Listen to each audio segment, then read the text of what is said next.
Chapter 793. Liu Bang took a big gulp of wine and continued his story. The 36 tiers of heaven immortals were roughly divided into 4 ranks, with each 9 tiers forming a rank: lower-tier heaven immortals, mid-tier heaven immortals, upper-tier heaven immortals, and top-tier heaven immortals. A standard planet in outer heavenly realms, where energy veins and energy were the most common, could accommodate 3 to 5 lower-tier heaven immortals for their cultivation base to grow steadily. But when it came to mid-tier heaven immortals, they would need all the energy and resources of a standard planet to make their cultivation base grow steadily. As for upper-tier heaven immortals, they would need more than 10 standard planets worth of energy and resources to raise their cultivation base to the level of upper-tier heaven immortals. Moreover, upper-tier heaven immortals required a lot of rare materials to forge, and upper-tier heaven immortal pills that could work for upper-tier heaven immortals required spirit herbs that were tens of thousands of years old to concoct. Spirit herbs that were tens of thousands of years old were extremely rare, so how could they be bred in an ordinary environment? As for top-tier heaven immortals, they needed the energy and resources of 1,000 standard planets. Sometimes, in order to craft a handy natal immortal artifact, a top-tier heaven immortal would even need to excavate all the mineral veins of dozens of planets to extract the rare materials he needed. In outer heavenly realms, it was common for top-tier heaven immortals to use middle-tier immortal artifacts, just like those itinerant cultivators which he met on Myriad Immortals' planet. They were all so poor that some of them could not even afford a decent immortal artifact. Heaven immortals were not a big deal, but when it came to the realm of gold immortals, it was even more terrifying. The 18 tiers of gold immortals were still divided into 4 ranks. First, second, and third tier gold immortals were known as top-tier gold immortals, while the other 15 tiers were divided into lower-tier, mid-tier, and upper-tier gold immortals. If a lower-tier gold immortal could find an excellent immortal vein to build a cave abode, the energy he needed for his daily cultivation would not be a problem. But for a lower-tier gold immortal to take a gold immortal pill and forge a gold immortal artifact, he would need to consume an astronomical amount of materials, which could not be provided by a single planet. For lower-tier gold immortals, the materials they needed must be provided by tens of thousands of planets in a galaxy. Therefore, few gold immortals in outer heavenly realms were itinerant cultivators. Most of them had established their own sects and ruled over different places. Relying on their many disciples, these gold immortals controlled one or more planets, plundering the resources they needed for their cultivation. Top-tier gold immortals were even more terrifying. Take the Dark Een True Water Palace, where Lady Dark Gold Water was born, for example. The palace master of Dark Een True Water Palace, Lady Divine Water, was a veteran first-tier gold immortal, and was only one step away from the realm of primordial. The direct sphere of influence of Dark Een True Water Palace covered more than 10,000 heavenly realms, and hundreds of thousands of planets were directly under its control. Lady Divine Water was also conferred by the Celestial Court to govern the surrounding 100,000 heavenly realms. All the sects and itinerant cultivators in these 100,000 heavenly realms had to pay tribute to the Dark Een True Water Palace according to the seasons. In addition to Lady Divine Water, there were 18 other golden immortals in the Mystic Een True Water Palace. It could be said that the Mystic Een True Water Palace's 19 gold immortals were created by relying on the resources of these 100,000 heavenly realms. Without the resources of these 100,000 heavenly realms, Lady Divine Water's cultivation base would be at most a third-tier gold immortal, and the number of gold immortals in Dark Een True Water Palace would at least be halved. As for those almighty experts of the realm of primordial, they enjoyed the offerings of the Celestial Court and the many sects they founded. Which primordial expert did not have 8 or 10 personal disciples who were as strong as gold immortals? Who did not have 100 or 80 nominal disciples who were as strong as gold immortals? These personal disciples and nominal disciples recruited as many disciples as they could in outer heavenly realms, and at least half of the resources they plundered were given to their masters. The immortal officials of the Celestial Court, which nominally controlled countless outer heavenly realms, were notorious for their arrogance. Every day, they plundered lands and collected various resources to offer to the Celestial Court, while the Celestial Court had to provide most of the resources to the primordial experts and the gold immortals and heaven immortals who served the Celestial Court. Otherwise, who would obey the celestial court's orders. Everyone was desperately plundering resources for cultivation, but the total amount of resources was limited, while the number of immortals was constantly increasing. Even the immortals themselves were getting married and having children, not to mention those mortals with superior aptitudes who had joined the immortal sections. Even though it was harder for immortals with higher cultivation bases to have children, immortals had an endless lifespan. As long as they were determined, an immortal couple could have children of their own after spending tens of thousands of years or even hundreds of thousands of years. Immortals gave birth to children, and their children gave birth to children, and their children and grandchildren multiplied and grew stronger. Mortals did not have a lifespan of more than 100 years, and they would die after their children were born. But immortals would not die unless they encountered a catastrophe. Therefore, as the number of immortals increased and the number of high-level immortals increased, the demand for rare materials of all kinds also increased. Immortals were a group of people who had the strongest desire for time. They pursued immortality, great power, and powerful immortal items and magical treasures. With bloodshot eyes, every immortal improved their cultivation bases and realms, and desperately gathered materials to forge a powerful immortal item for themselves. With a powerful celestial artifact and power, they would be able to occupy even more cultivation resources, thus allowing them to possess even stronger power and celestial artifacts. From then on, a vicious cycle would be formed. Wu Qi looked at Lu Bang and said with a sneer, "You know this is a vicious cycle too." Lu Bang gave Wu Qi a look and said, "Let me finish." There were many immortals but few resources, so they naturally had to fight for resources. Low-grade heaven immortals would risk their lives for a certain blessed land, middle-grade and upper-grade heaven immortals would risk their lives for the control of one or a few planets, and top-grade heaven immortals would risk their lives for upper-grade planets that were rich in natural resources and natural resources. Gold immortals, on the other hand, worked hard to improve their cultivation bases, strategized for territories, and tried to seek refuge under primordial experts, or worked hard to get a good position in the celestial court. The end of the competition was killing. Gold immortals killed gold immortals, heaven immortals killed heaven immortals, gold immortals killed heaven immortals, and heaven immortals killed ordinary cultivators. Every day, tens of thousands of cultivators in outer heavenly realms transcended heavenly tribulations and became heaven immortals, and countless immortals died in all kinds of competitions. Whether it was for a spirit herb, an ore, or something else, countless immortals would draw their swords at the slightest disagreement. Sometimes, for the sake of a medicinal herb that was less than 10,000 years old, the gold core disciples of two sects would get involved, and then the elders of their sects would get involved.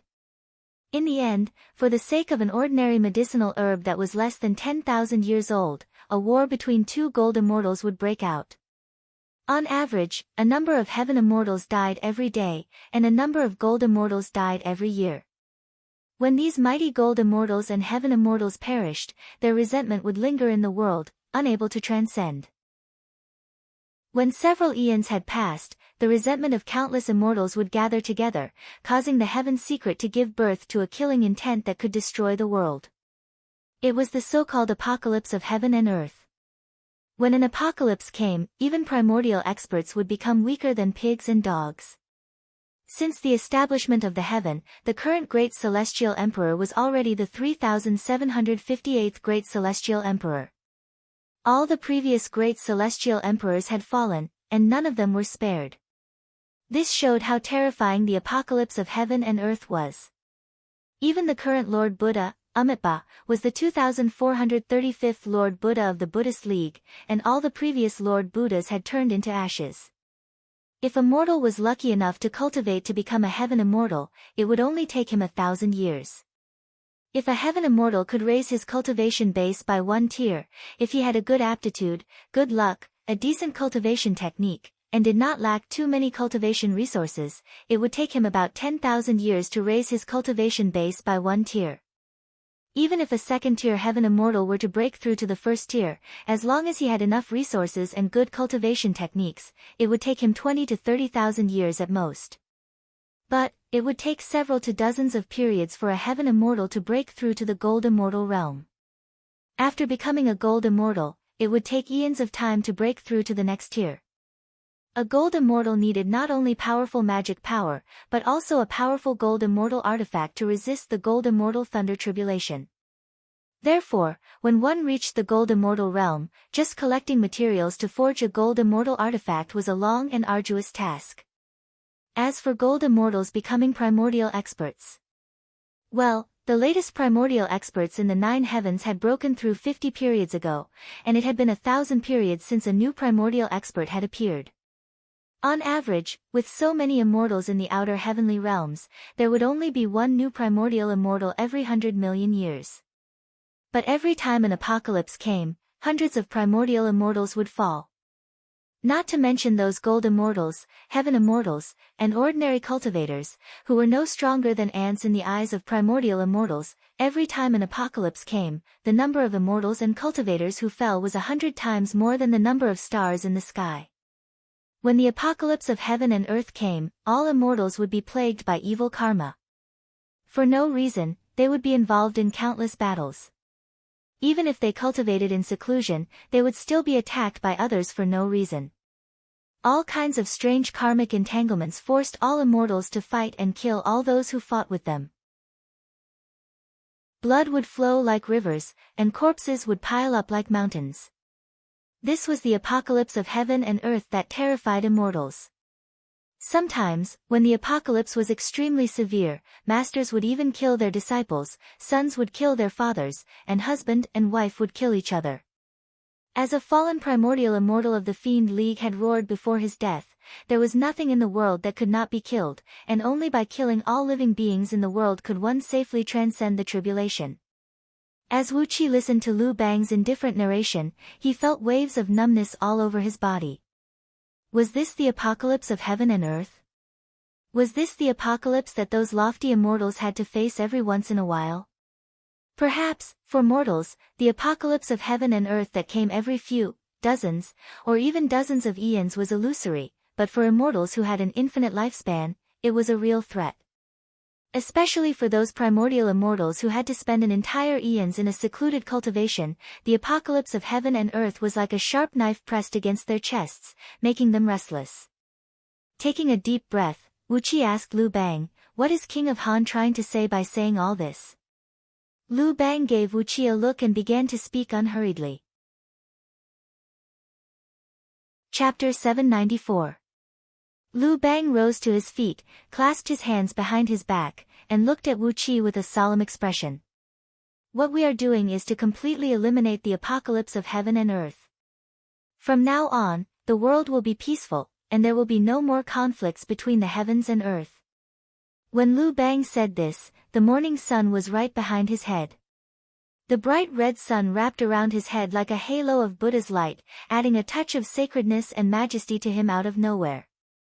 In particular, his tone was exceptionally solemn, exceptionally earnest, and had a powerful persuasiveness. But Wu Qi did not believe Lu Bang at all. Completely eliminate the apocalypse of heaven and earth? According to what Lu Bang had just said, in order to stop the immortals from fighting for cultivation resources, they had to be given enough resources.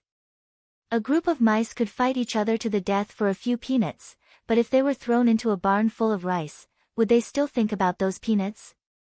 A barn full of rice? Wu Qi sprang to his feet and glanced around.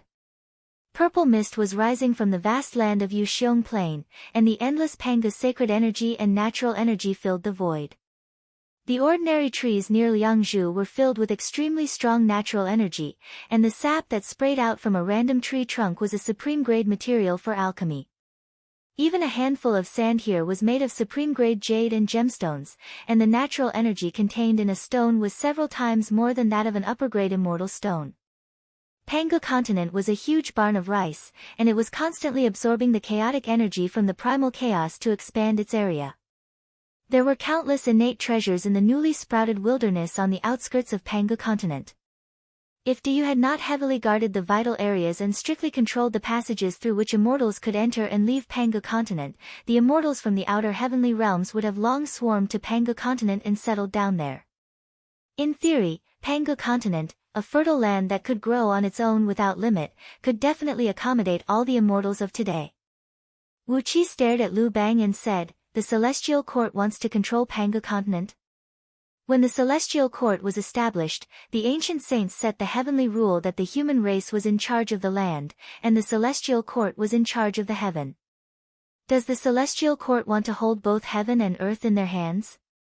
Lu Bang looked at Wu Qi with a smile, then shook his head and said, the Celestial Court does not have such great ambition, absolutely not. In the future, the Celestial Court will only be in charge of the immortals. Panga continent is still the territory of the human race.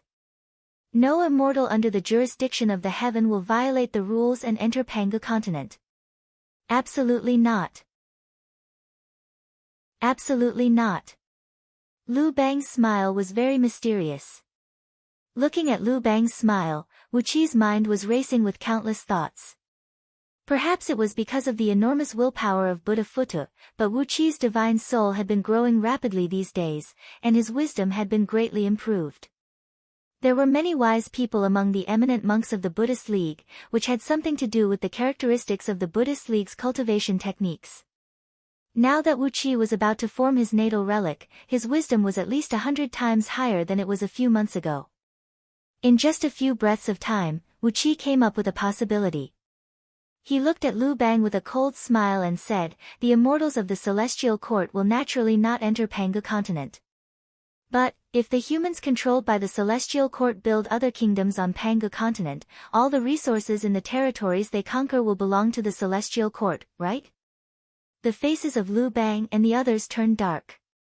Any immortal sect in outer heavenly realms can control hundreds of millions or even billions of mortals to build their own kingdoms on Panga continent, said Wu Qi.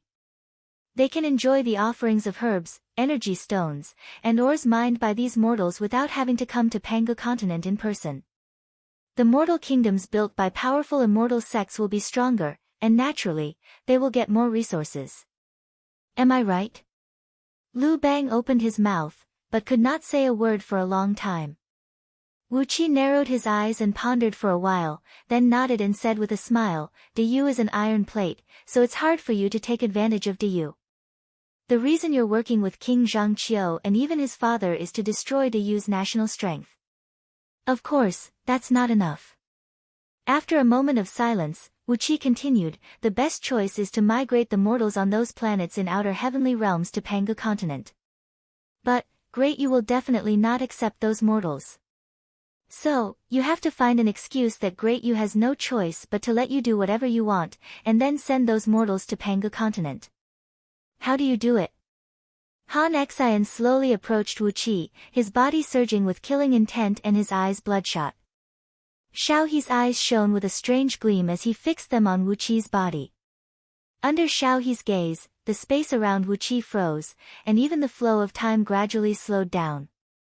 As for Zhang Liang, he slowly took out a brush and a book, then slowly drew faint lines of ink in the air. As the tip of the brush streaked across the air, the sunlight in the surroundings turned into bright rays and gradually gathered at the tip of the brush. Gradually, the light in the surroundings dimmed, and only the brush in Zhang Liang's hand was glowing so brightly that no one could look at it directly. Just as the crowd was about to beat Wu Qi up, a long, sonorous cry suddenly came from outside Changle Palace. Marquis of East Sea Province, I'm here as a guest. Why are you still making noise in that fellow's house? As the cry rang out, Gao flew straight toward them, stepping on a dark cloud. He was followed by hundreds of generals in bright armor, all of whom had the cultivation base of second Panga heaven or above.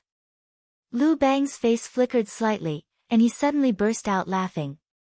What are you doing? What are you doing? Marquis of East Sea Province is a guest. Why are you making it so tense?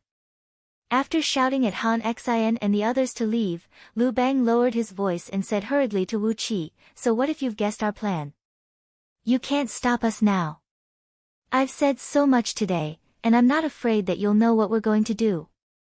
Grinning coldly, Lu Bang gritted his teeth and said, the reason why the human race can monopolize the fortune of heaven and earth is nothing more than Panga's legacy. Half of the human bloodline comes from Panga's blood essence. Furthermore, the Wahuang clan has been taking care of the human race.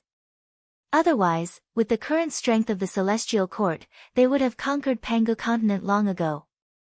Taking a deep breath, Lu Bang said triumphantly, "To tell you the truth, a few seniors of the same generation as the Huang clan have shown up.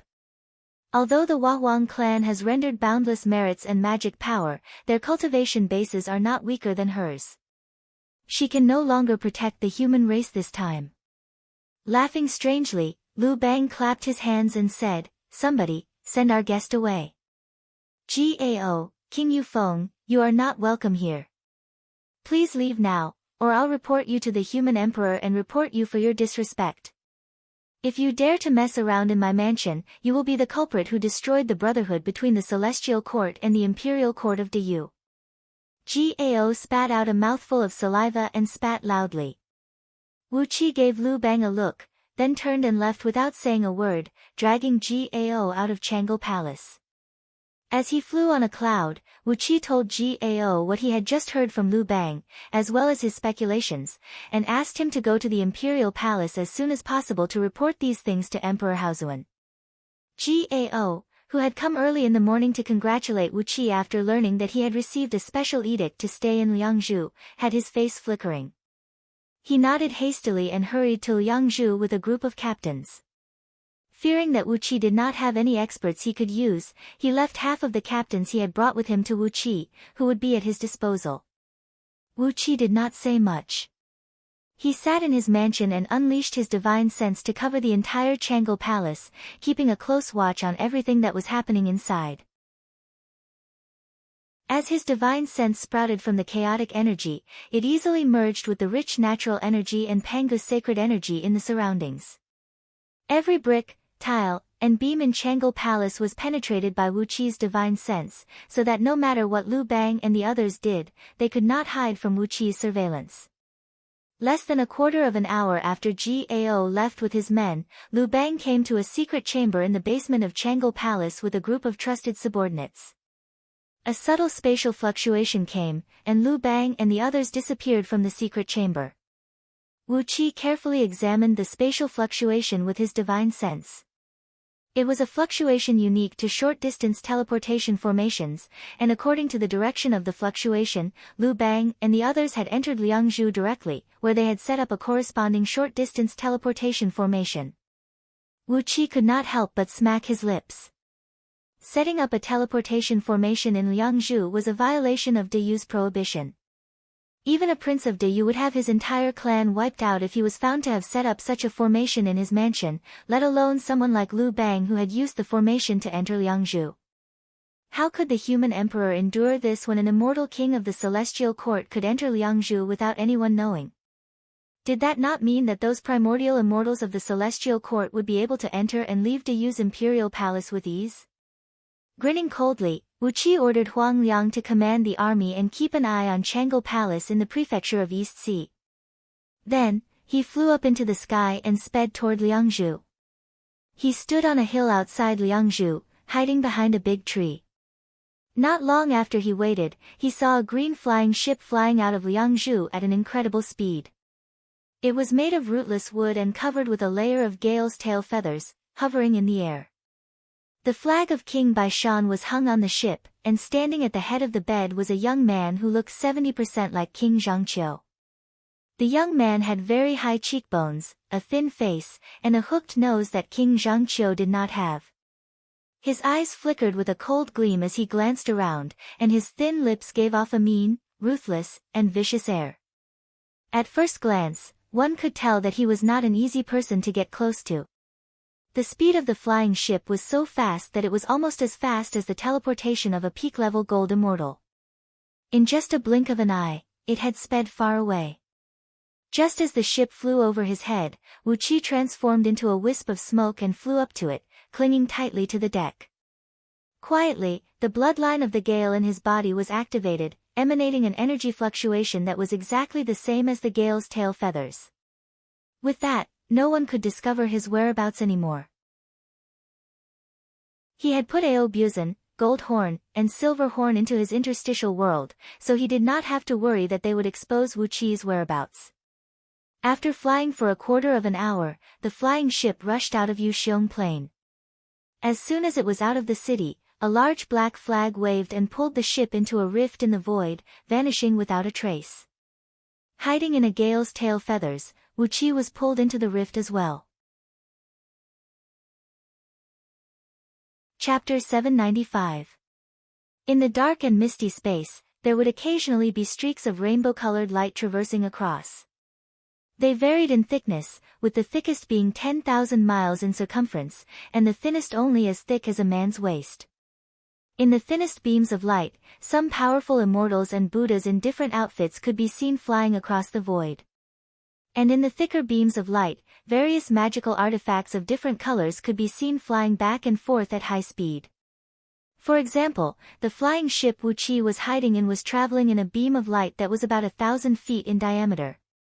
Not far away, in another beam of light that was about 10,000 miles in diameter, a continent with excellent natural scenery was traveling across the void with a dull rumble of thunder.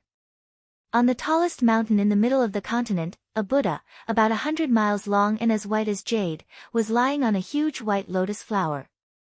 His snoring was so loud that the surrounding void was shaking. This was an alternate dimension that Wuqi was not familiar with. These beams of light were the almighty experts who traveled between the various realms in the universe. There were the 9 heavens, the 33 heavens, the ghost realm, the fiend realm, the demon realm, and various outer realms. These realms all used Panga continent as their core, but many of them did not exist in the same spatial dimension as it. Some worlds were isolated by natural barriers, while others were artificially sealed in different dimensional spaces. Traveling between these realms required a great deal of divine ability and magic power, as well as familiarity with the passages in the alternate dimensions. Hiding under a green feather of gale, Wuqi exercised his chaotic divine eyes and had a panoramic view of the three-dimensional structure of the world. It was a world shaped like an olive. The thickest part of the olive was Panga continent, and around it were several small realms isolated by clouds and mists of various colors. They were the realms occupied by various almighty experts, such as the ghost realm, the fiend realm, and the demon realm. Above Panga continent was the void formed by countless outer heavenly realms, and one level above them were the 33 realms shrouded in golden light and purple mist. Above those 33 heavenly realms, there were 9 realms shrouded in mists that even Wuqi could not see through with his chaotic divine eyes. They were the legendary 9 heavens, where countless primordial experts lived in seclusion. Beneath Panga continent was a shadowy void formed by the energy projections of all the realms above. The mortal world controlled by the immortals and Buddhas existed in this shadowy void. All the stars in the mortal worlds were the energy projections of the billions of stars in the outer heavenly realms of Panga continent. After being condensed by the immortals and Buddhas with their great magic power, they transformed into the boundless void of the universe in the mortal worlds. Beyond this three-dimensional olive-shaped world was the boundless primordial chaos. Panga continent was constantly extracting chaotic energy from the primordial chaos to strengthen itself, and the primordial chaos had given birth to countless minor worlds, some of which had various connections with the void where Panga continent was located. 99% of the ancestor gods worshipped by the oracles of Deyu came from those minor worlds. The fiends from the outer realms, who struck terror into the hearts of immortal cultivators, also came from this primordial chaos. In the past, several apocalypses of heaven and earth had occurred because the accumulated resentment of the world where Panga continent was located opened the portals to the minor worlds in the outer heavenly realms, attracting the powerful and bizarre existences from the outer heavenly realms to invade the void where Panga continent was located, causing great losses to the immortals in the outer heavenly realms. Panga continent was the core of this world, surrounded by outer heavenly realms and countless stars.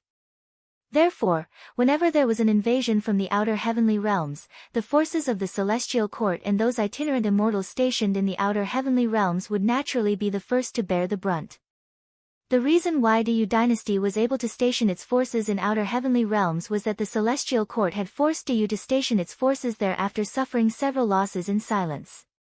It was clear that the celestial court wanted more cannon fodder as a shield, and Deyu was more than happy to expand his influence in the outer heavenly realms. Therefore, both sides hit it off, and that was how the protector of the people like Yumu was stationed in various heavenly realms. After glancing around with his chaotic divine eyes and branding the specific spatial structure of this world into his divine soul, Wu Qi studied the almighty experts who were shuttling back and forth in the void. His heart sank. The flying ship had been flying at top speed in the void for 24 hours, and all the people he saw were immortals and Buddhas from the Immortal League and the Buddhist League. They were shuttling back and forth in the outer heavenly realms like a school of carps in the river, and he had no idea what they were busy with. He did not see Oracle Diyu among them. Clearly, Diyu was only guarding the foundation of Pangu continent, and had ignored the strategic importance of the outer heavenly realms.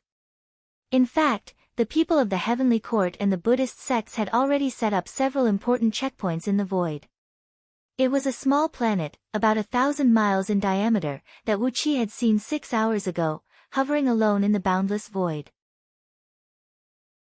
There were palaces and pavilions on it, and 36 layers of defensive formations were deployed, with 100,000 heavenly soldiers and heavenly generals stationed on it. In Wu Qi's eyes, the outposts on this planet were enough to choke off the passage leading from Pangu continent to the Fiend realm.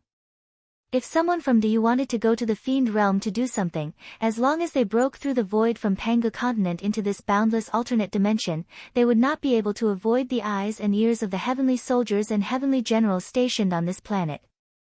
Wu Qi had seen dozens of similar outposts along the way.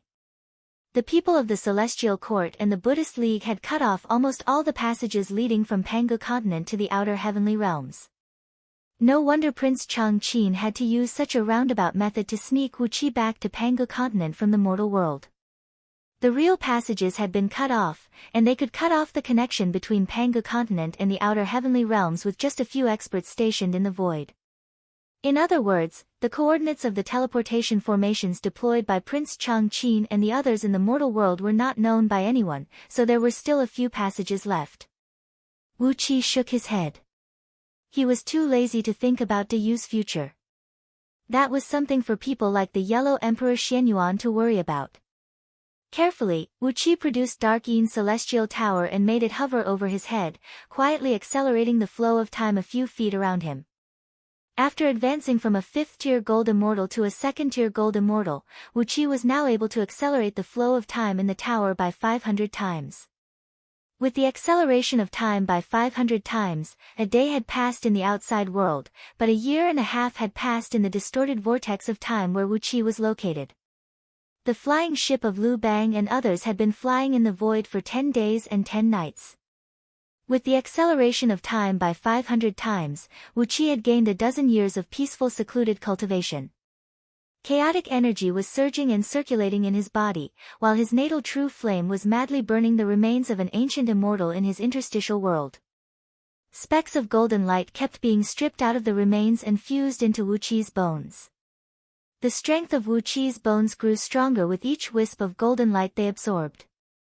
As time went by, when 3 months had passed in Wu Qi's time, he had completely digested the remains of the immortal. The bones all over Wu Qi's body had turned purple gold, transparent like crystal. His bone marrow had turned a deep purple, as smooth and delicate as the finest purple jade, exuding a strong aura of life. By now, the strength of Wu Qi's bones had become so strong that he could not even tell. Anyway, when he carefully cut himself with the blood centipede sword, it only left a tiny mark on his phalanges. The purple gold bones, purple bone marrow, and the new blood in Wu Qi's body had taken on a faint purple gold hue. The chaotic energy contained in his blood cells was 1,000 times stronger than before, 1,000 times stronger. Moreover, his blood had become as sticky as ointment, exuding a faint fragrance like supreme-grade chalcedony. By now, Wu Qi's blood had also become a natural treasure, which had the miraculous effect of bringing the dead back to life. It was said that primordial immortals often used their own blood to concoct primordial immortal pills. After discovering the changes in his blood, Wu Qi finally believed the rumor. The enormous willpower of Buddha Futu in his spiritual ocean had been completely digested, and the chaotic energy around him was 10,000 times stronger than before. Because of the Kunwu sword's purification, the chaotic energy had also been compressed by more than 100 times. Now, Wu Qi could only use the simplest 5 Thunders spell, but its power was at least 1,000 times stronger than before. The great light indestructible Amitabha treasure scripture had also allowed Wu Qi to cultivate it to the realm of minor success. Buddhist cultivation techniques focused most on nourishing one's divine sense and divine soul, so Wu Qi's divine soul was now dozens of times stronger than before. His intelligence was clear, his Tao heart was smooth, and his understanding of the heavenly Tao had improved significantly. With such a powerful divine soul, Wu Qi spent the next dozen years carefully integrating all the cultivation techniques he had mastered, and deduced the cultivation techniques of the Mortal League, Immortal League, Buddha League, and Fiend League to the peak state of Gold Immortal Realm. Now, his bones were strong, his fleshly body strong, and his magic power vast and boundless. With the improvement of the realm of Tao Heart, he naturally reached the peak state of Gold Immortal Realm. With one foot in the realm of Primordial Immortal, and the other in the realm of Gold Immortal, this was Wu Qi's current situation. Originally, with the help of the great Tao inherited from the Song of Gale, Wu Qi could easily push his realm to the realm of Primordial Immortal, but unfortunately, his natural energy was not enough to support him to make the breakthrough. The energy stored in the Dark Yin Celestial Tower was completely consumed by him, and all the energy stones and immortal stones he brought with him were all devoured by the Taotai soul. As a result, there was no energy left in him for him to absorb and use. Now that he was hiding on a flying ship, he could not absorb the natural energy from the outside world, or he would attract the attention of Liu Bang and the others. Although his interstitial world contained large energy veins plundered from several planets, they were the foundation for the development of his interstitial world. Wu Qi would never do something like killing the goose that laid the golden eggs before his interstitial world was fully developed. He could not wait to replenish the energy veins from the outside world, so how could he absorb the natural energy from his interstitial world? Therefore, Wu Qi could only stay in the realm of peak-level Gold Immortal, staring helplessly at the half-opened door of Primordial Immortal Realm in front of him, drooling. Yu Xiong Plain. At this moment, Wu Qi missed the inexhaustible natural energy in Yu Xiong Plain. He had made up his mind to stay in Yu Xiong Plain for a long time, not only for himself, but also if he wanted to use Dark Yin Celestial Tower to cultivate his direct subordinates in the East Sea Province, he would need the support of an enormous amount of natural energy. After all, Dark Yin Celestial Tower could not produce natural energy by itself, and all the natural energy had to be absorbed from the outside world. Unable to make a breakthrough, Wu Qi could only spend the next few years studying the vast amount of ancient scriptures in his mind, gradually perfecting the various divine abilities and mystic techniques in them. Gradually, he compared the Inferno Hell Fiend scripture and a few other less outstanding cultivation techniques with the profound mysteries of the Song of Gale and the Great Light Indestructible Amitabha treasure scripture, until they reached the realm of peak-level Gold Immortal. Just as Wu Qi was immersed in the boundless mysteries, the flying ship suddenly slowed down. Liu Bang and the others had arrived at their destination. Chapter 796. He had to get used to this situation. Otherwise, in the future, the flow of time in Dark Yin Celestial Tower would become faster and faster, and he would not be able to recognize his own subordinates after spending 10 years in seclusion in the outside world and tens of thousands of years in Dark Yin Celestial Tower. When the humans on a planet entered such a virtuous cycle, the immortals and Buddhas would secretly take action, carefully extracting the spiritual energy from the earth veins in other mortal worlds to expand the size and area of their planet.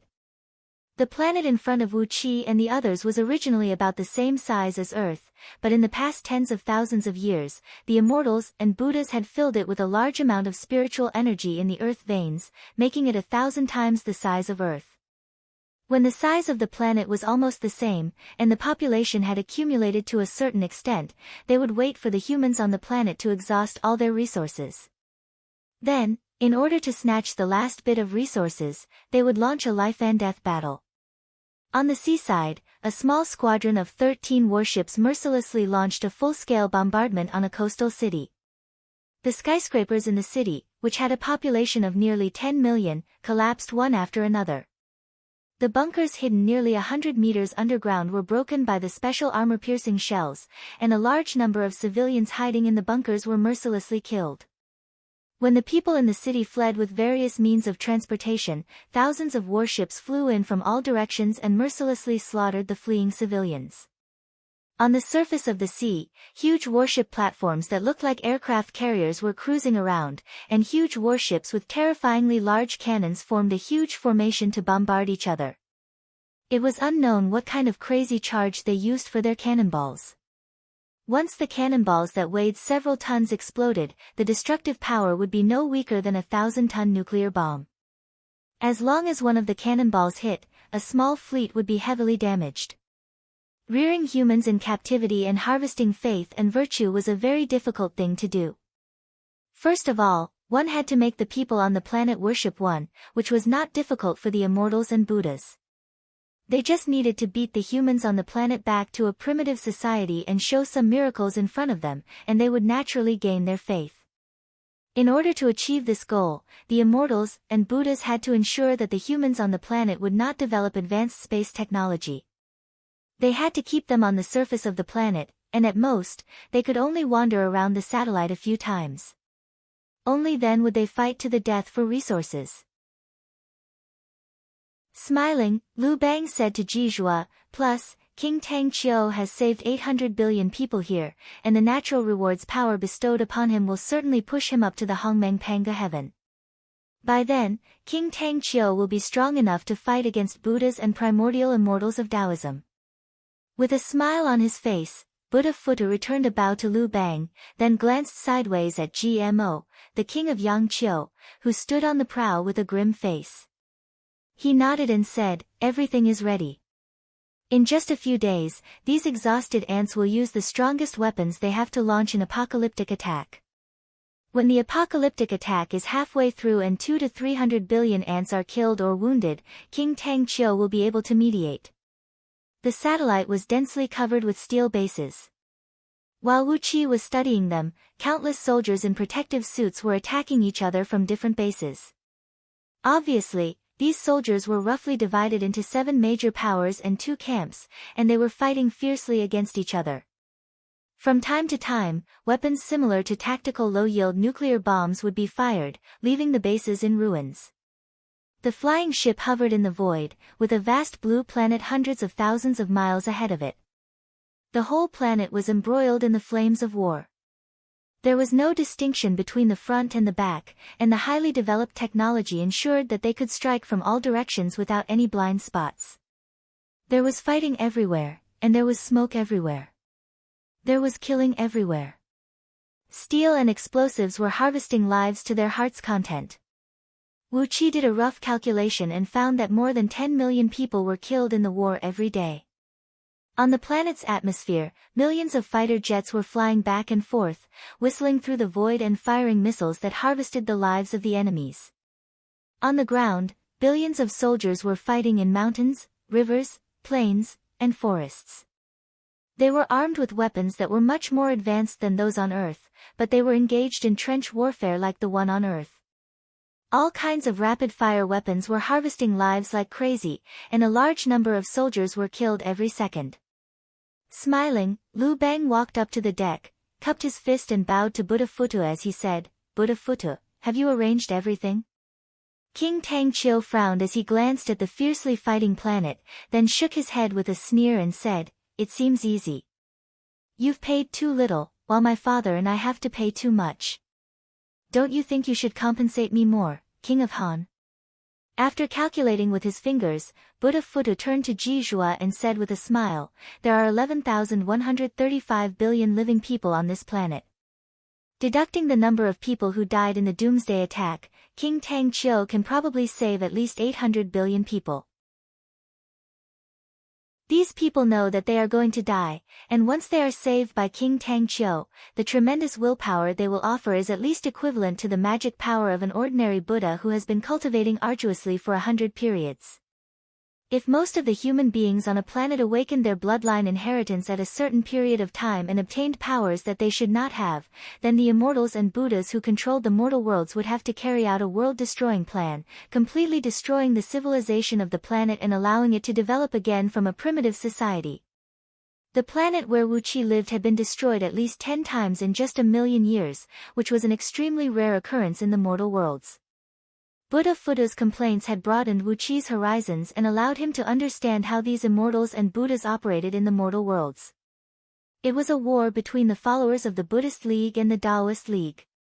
What was even more amazing was that as soon as the flying ship Lu Bang and the others stopped in outer space, a bright light flashed in the void, and then Buddha Phuta, with a fat smile on his face, walked out of the void with 18 fat bodhisattvas.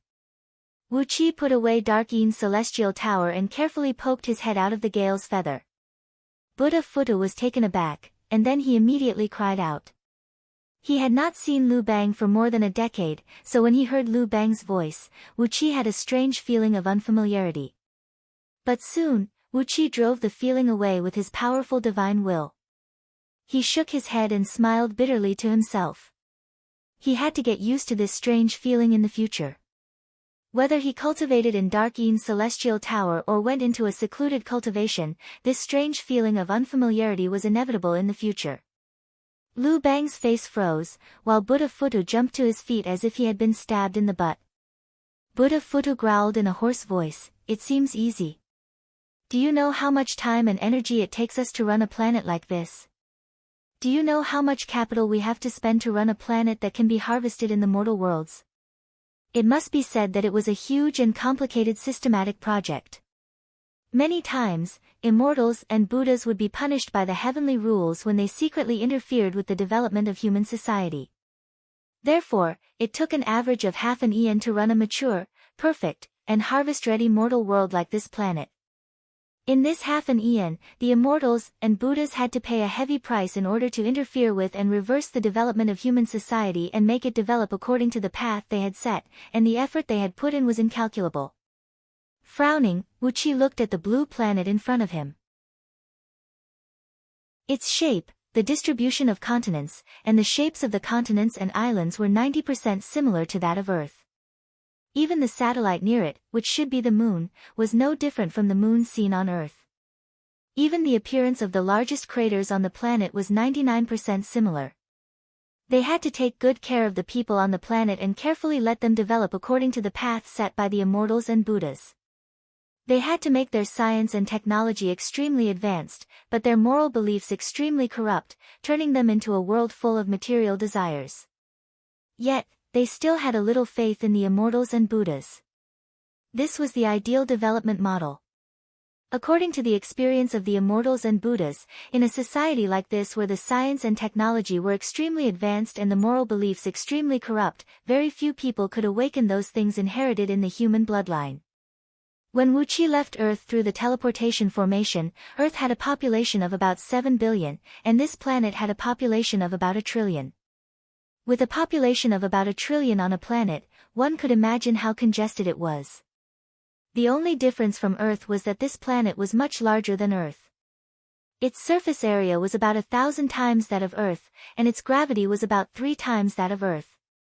When Wu Qi scanned the planet with his divine will, he found that the number of people living on this planet was about 1,300 times that of Earth's current population.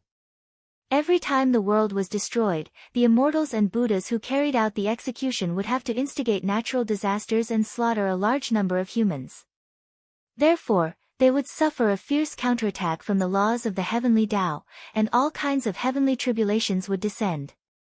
This was a great burden for the immortals and Buddhas who carried out the plan. There was once an immortal and Buddha of the primordial realm who carried out the plan on a vast planet that had suddenly entered a state of collective bloodline awakening. The flood that lasted for 7 days and 7 nights killed trillions of mortals on the planet. As a result, when the heavenly tribulation descended, the primordial immortal's immortal body was shattered, and he was immediately reincarnated. After that, the human race had to develop and grow stronger. More people meant more faith and more virtues. But, in the process of development, one had to pay attention to the development of the race at all times, and not let it get out of control. If, like on Earth, a member of a race suddenly awakened the bloodline inheritance and obtained the bloodline memories, the race had to be wiped out. Gently patting his face, Wu Qi fixed his eyes on Buddha Phuta. The battle flags of the 2 camps were also very interesting. One of them depicted an angry wisdom king wrapped in flames and standing on a red lotus throne. When the warriors of this camp charged forward, they were always muttering the name of a great bodhisattva who slays demons and slays devils. The other flag depicted a middle-aged immortal sitting cross-legged on a jade lotus throne, with 3 streams of white smoke rising into the sky from the top of his head, in each of which was a golden-armored god of war. When the warriors of this camp fought, they were subconsciously reciting a Taoist scripture about slaying demons and calming spirits. Chapter 797. The Doomsday Thunder was the most lethal weapon mastered by the humans on this planet under the control of the Immortals and Buddhas. Its maximum power was equivalent to a full-force blow from a 33rd-tier Heaven Immortal, and its smaller yield was equivalent to a 10-million-ton nuclear bomb. When the Doomsday Thunder pillar on the satellite shot up into the sky, everyone knew that the people on this planet had gone completely crazy. In order to fight for the few remaining resources, a religious war was waged in the name of Immortals and Buddhas. Under the slogan of religion, advanced technology was used to kill their own kind. It was an absurd comedy. However, the humans who were in the middle of it did not feel any sense of comedy. They only felt the endless darkness and the fear of destruction. Once someone used the first Doomsday Thunder, then, another pillar of fire, hundreds of miles high, rose from the surface of the satellite, melting a steel base inhabited by millions of people. Wu Qi clearly saw millions of human figures suddenly burst into a dazzling light in the red flame, and then instantly turned into the tiniest energy particles, rushing out in all directions along with the violent shock waves. Through the pillar of fire, Wu Qi sensed the situation within a mile of the core of the Doomsday Thunder. The space there was distorted, and the temperature was hundreds of millions of degrees. It was a temperature that could only be reached by the ordinary 9 heavens fire, and even ordinary Heaven Immortals who crafted Heaven Immortal items could not control a flame of this temperature. With the connivance of the Immortals and Buddhas, the power mastered by the humans on this planet was too terrifying.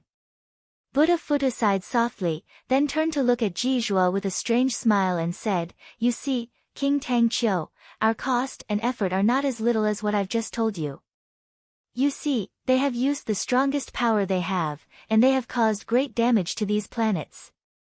Every planet that was successfully harvested from the power of faith and virtue would be destroyed by the war. All the stars in the mortal world were refined by the ancient Immortals and Buddhas using the bodies of the fallen ancient fiend gods. When the bodies of the stars were destroyed, they had to collect the spiritual energy of heaven and earth and all kinds of materials to repair these stars. This was an extremely complicated and tedious task. The mortal worlds were an exquisite man-made world with a unique power of law, and their bodies were crafted with the bodies of ancient fiend gods. If he wanted to repair the damaged planet of the mortal world, he would have to use all kinds of precious innate grade materials. This was only the repair on the physical level, and the damaged power of laws needed to be repaired by primordial experts at the cost of their origin power. Otherwise, the world of mortals would have an immeasurable flaw because of the damage of a planet, which would then lead to a cataclysmic chain reaction. Several eons ago, there was a certain primordial immortal who guarded the mortal worlds, unwilling to part with his own power of the heavenly Tao, and turned a blind eye to the destruction caused by the sinking of a planet. As a result, thousands of mortal worlds near the edge of that mortal world were struck by disasters such as land sinking and massive earthquakes in the following month, resulting in the death toll of more than 10 trillion humans. The heavy casualties were all blamed on the primordial immortal. The heavenly Tao had sent a great disaster. When the primordial immortal was meditating, his mind was suddenly invaded by a demon, and after suffering from qi deviation, his Tao foundation was completely destroyed, and he became a cripple. In just 3 months, more than 100 gold immortals, tens of thousands of heaven immortals, and countless disciples of the sect he founded were struck by an immeasurable fiend tribulation, and all of them died. With that as a lesson, no one dared to be stingy with their own power of the heavenly Tao when they were on duty. It took a primordial immortal years to condense a wisp of his own power of the heavenly Tao from the laws of the heavenly Tao, which showed how laborious it was to repair the damage to these small planets in the mortal worlds. For the planet in front of them to be able to develop to its current level smoothly, there were at least 7 primordial immortals guarding it, taking good care of it, and not daring to be careless. Among these 7 primordial immortals, the most had been on duty here for 70,000 years, and the least had been here for 7,000 years. Smiling coldly, Buddha Phuto looked at Jizhua, who had a horrified look on his face. Do you still think these virtues are so easy to get, King Tangqiu? Only with 7 primordial immortals on duty here can King Tangqiu smoothly harvest the virtues today, and you can step into the realm of primordial without any hard work. He took a deep breath and said in a cold voice, do you really think the virtues are so cheap and easy to get, King Tangqiu? Not to mention what King Tangqiu was thinking, even Wu Qi could not help but feel his scalp go numb. In order to obtain the power of faith and the virtues of heaven and earth, these immortals and Buddhas really spared no effort. To make a planet grow to the level it was now, to allow a peak-level gold immortal to easily harvest the virtues and break through the bottleneck of primordial immortal, the cost was indeed not small. On average, it would take half an aeon for a mature planet to be harvested successfully. How many times would it take for billions of mortal worlds to fail in this half an aeon before a planet could grow into what it was now? A chance to break through to the realm of primordial immortal every half an aeon. Most probably, many people would fight for it with all their might. Which of those primordial immortals did not have a few trusted personal disciples, and a group of descendants? The more primordial immortals among their disciples and relatives, the stronger their power would be. On average, there was only one chance to break through to the realm of primordial immortal every half an aeon. Anyone who had the ability to fight for it would surely risk their lives to fight for it. But now, the chance had been given to King Tangqiu. Wu Qi was very curious. What exactly did King Tangqiu and his father, King Baishan, promise Liu Bang that he could get this chance? Even though the cultivation technique of the human race was the fastest, there were very few warriors who could break through to the realm of Hongmeng Panga heaven. Without thousands of years of painstaking cultivation and a great opportunity, it would be difficult for them to succeed. King Tangqiu had gotten a great bargain this time. Buddha Phuto kept nagging at King Tangqiu, telling him how difficult it was to manage a planet that was fully qualified for harvesting. King Tangqiu's eyes darted back and forth, and his heart seemed to have flown to some unknown place. He did not take Buddha Phuto's words to heart. But, Buddha Phuto's words had clearly worked, for King Tangqiu no longer mentioned the matter of asking Liu Bang to give him extra compensation. Amidst Buddha Phuto's nagging, time flew by. Both sides fighting on the satellite had simultaneously used Doomsday Thunders, a terrible weapon that could destroy the enemy and themselves at the same time.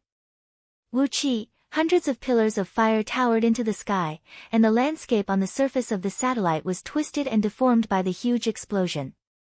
Then, it was unknown which side struck first, but hundreds of Doomsday Thunders were launched from the satellite toward the surface of the planet. Some of the Doomsday Thunders were intercepted in space, while others successfully broke through the atmosphere and hit their targets. At least 100 large cities were enveloped by the towering pillars of fire. Each of them was home to more than 10 million people, and this wave of attack alone had turned more than 1 billion mortals into nothingness. Even in the distant void, Wu Qi could sense an aura of brutality and despair pouring out of the planet's surface. Countless tiny flames soared into the sky from all directions, and thousands of doomsday thunderbolts whistled up into the sky, shooting in all directions in a messy manner. No one knew who launched so many doomsday thunders, and no one knew where they were headed. In short, thousands of cities, large and small, were destroyed in the flames, and countless people were wailing and wailing in the shadow of death. Bright lights flickered across the sky as 3 Buddhas, 3 primordial immortals from the Tao League, and a primordial fiend immortal shrouded in surging black smoke appeared with a large group of bodhisattvas, gold immortals, and fiend immortals. At least tens of thousands of immortals and Buddhas hovered in midair, concealing their figures with restrictive magic as they looked at the planet engulfed in flames with smiles on their faces. The smiles on the faces of the 7 primordial immortals were very relaxed.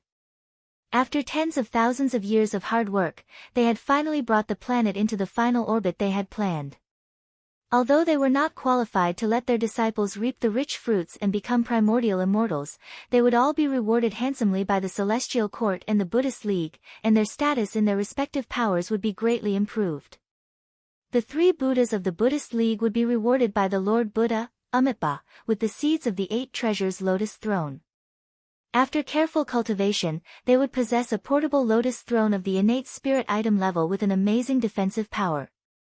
The 3 primordial immortals of the Tao League would be given a set of materials to craft a primordial immortal artifact, and during the process, they would be instructed by several top figures of the Tao League to ensure that they could craft a powerful natal immortal artifact.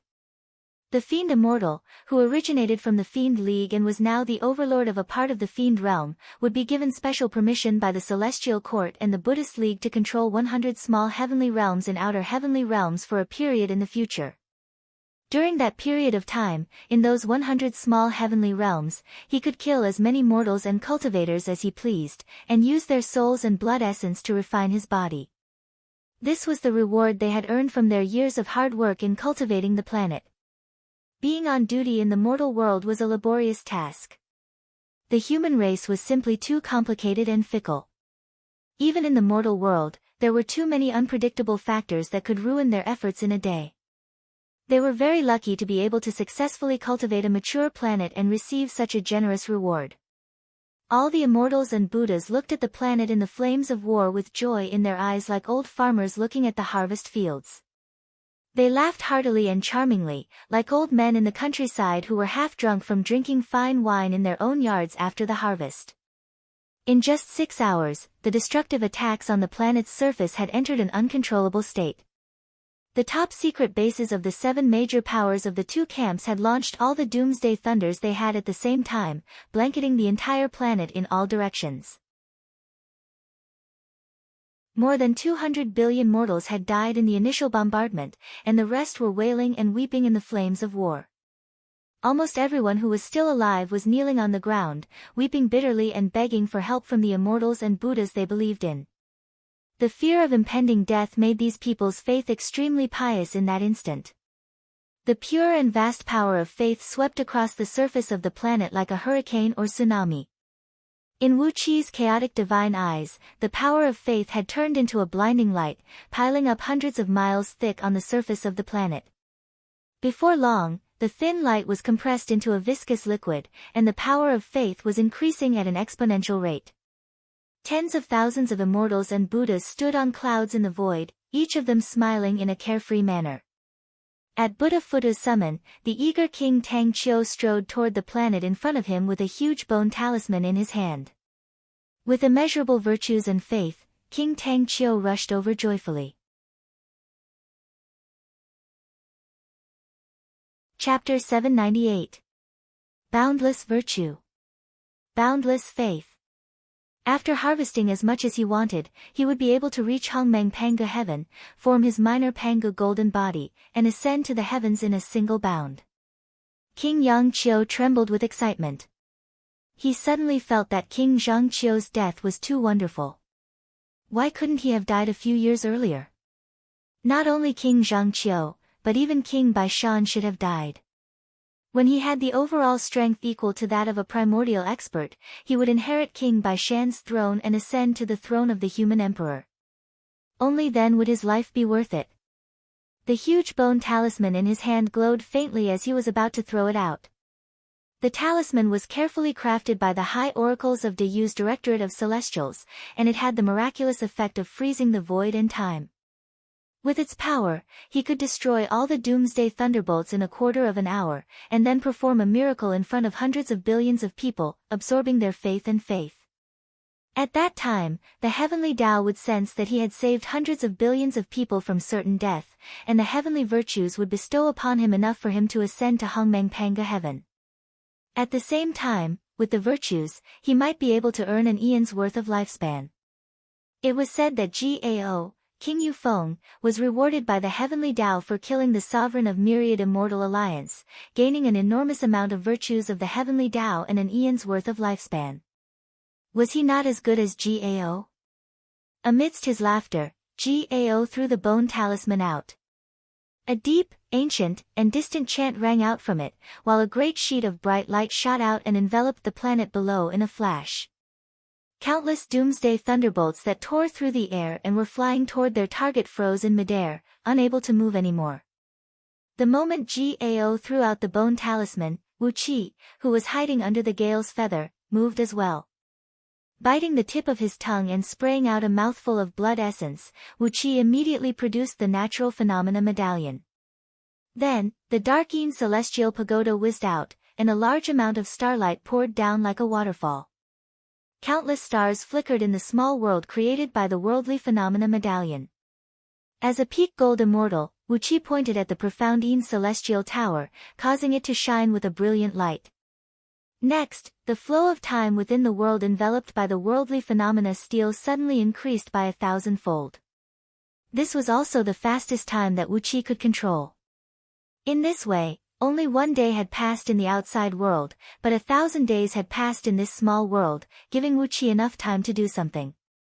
The 1.08 billion ancient stars in the interstitial world lit up at the same time, and the 16 types of fate they represented: life, death, disaster, fortune, mystery, trap, despair, joy, anger, sorrow, ring, nobility, inferiority, purity, and turbidity, were activated at the same time. Countless fine starlight shot out of Wuqi's body, turning Wuqi into a silver ball of light in a flash. A vast amount of light shot out of his body, resonating with the starlight emitted by the dark-green celestial tower and fusing into one. With a sway of his body, the pearl of Shen that Wuqi had obtained in the past unleashed a vast amount of Shen energy, while the worldly phenomena medallion gleamed with a brilliant light. As soon as the strange light shone on the Shen energy, it immediately transformed into a hazy halo. Layers of illusions emerged around Wuqi, and all the tens of thousands of immortals and Buddhas were caught in them. Even Buddha Futu, who was about to produce his pagoda when he realized that the situation was not good, had his eyes glazed over, and was quietly sucked into the illusions. It was during this brief moment of confusion that Wuqi's real trump card was activated. 108 Kunwu swords flew out of his body silently, quickly extracting the power of the starlight in the surroundings, and fusing the 16 types of fate of the stars: life, death, disaster, fortune, mystery, trap, despair, joy, anger, sorrow, ring, nobility, inferiority, purity, and turbidity, to form the fiend-slaying sword formation in the void. The core power of this sword formation was the power of the heavenly Tao contained in the kaleidoscopic star core that Wuqi had obtained. It was the power of the stars that none of the immortals and Buddhas present were familiar with. If they were not familiar with it, it would be very difficult to crack it. Especially when Wuqi activated the power of the stars with the fiend-slaying sword formation, it had increased the power of the formation by several times. In just a flash, Wuqi had completely frozen the entire void, and time suddenly slowed down 1,000 times. Even Buddha Futu and the other 7 primordial immortals present could not adapt to the change in the flow of time, and their movements became extremely strange and sluggish. These primordial immortals on duty in the mortal worlds, including Buddha Futu, had only just advanced to this realm. Their realms might be higher than Wuqi's, but their magic power and divine abilities were not much weaker than Wuqi's. With the exception of Buddha Futu, who had been enlightened by Lord Buddha, Amitabha, the other 7 primordial immortals might not be able to defeat Wuqi in a head-on fight, not to mention that Wuqi had set up a formation to trap them with a sneak attack. Just look at the treasures in Wuqi's hands: the dark-green celestial tower, the best treasure of Dayu's supreme oracle that could control time, the natural phenomena medallion personally crafted by the ancient sacred emperor Xuanqiu, the 108 Kunwu swords bestowed by the yellow emperor Xianyuan, the brand new law of stars extracted from the kaleidoscopic star core that none of the immortals of today had ever come into contact with, and the Shen energy emanating from the Shen pearl of the primordial mystic sea. Wuqi's formation really had the power to trap and kill primordial immortals. As the Kunwu swords moved, the starlight that blotted the sky turned into 16 dazzling silver vortexes that spun and dragged tens of thousands of immortals and Buddhas into them in a daze. Some of the immortals and arhats with the weakest cultivation bases were torn to shreds by the killing intent in the starlight, and their immortal bodies and immortal souls disintegrated in an instant. The Kunwu swords emitted faint silver starlight and slashed in all directions. Wherever they passed, the immortals whose cultivation bases were weaker than Wuqi's fell like rice under a sickle. The Kunwu swords were a divine artifact. They were the divine weapons personally crafted by the Yellow Emperor Xianyuan to kill Qiyu. None of the immortals and Buddhas present, including Buddha Phuta, had fleshly bodies that could be compared with Chiyo's. Wherever the edge of the sword passed, all the immortal bodies and immortal weapons were sliced through like tofu. Golden blood spurted out, and immortal souls and relics flew all over the sky, but they were all swept up by the 16 huge silver halos. 16 types of celestial destinies: life, death, disaster, fortune, confusion, trap, despair, joy, anger, sorrow, ring, nobility, inferiority, purity, and turbidity, together with the minor worlds conjured by the natural phenomena medallion and the boundless illusions conjured by the Shin's pearls. All the immortals were immersed in the infinite joy, anger, sorrow, and joy similar to the 6 paths of reincarnation, experiencing all kinds of unimaginable and terrifying scenes. Their divine senses were confused by the external force, and they could not detect Wuqi's movements at all. Only Buddha Phuta and the 7 primordial immortals, who, after all, had a higher cultivation base than the others, and their divine senses had undergone a fundamental change.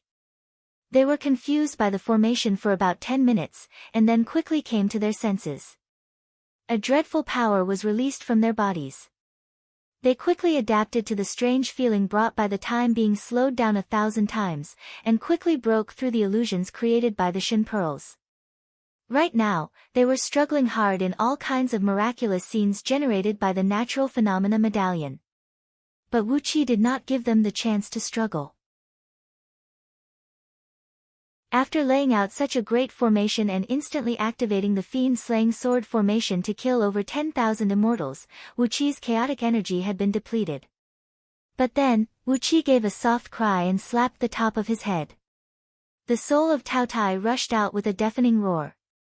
The ferocious Taotai opened its mouth and inhaled, sucking the bodies and blood essences of the tens of thousands of immortals and arhats killed by Wuqi into its mouth. In the blink of an eye, they were transformed into chaotic energy for Wuqi's use.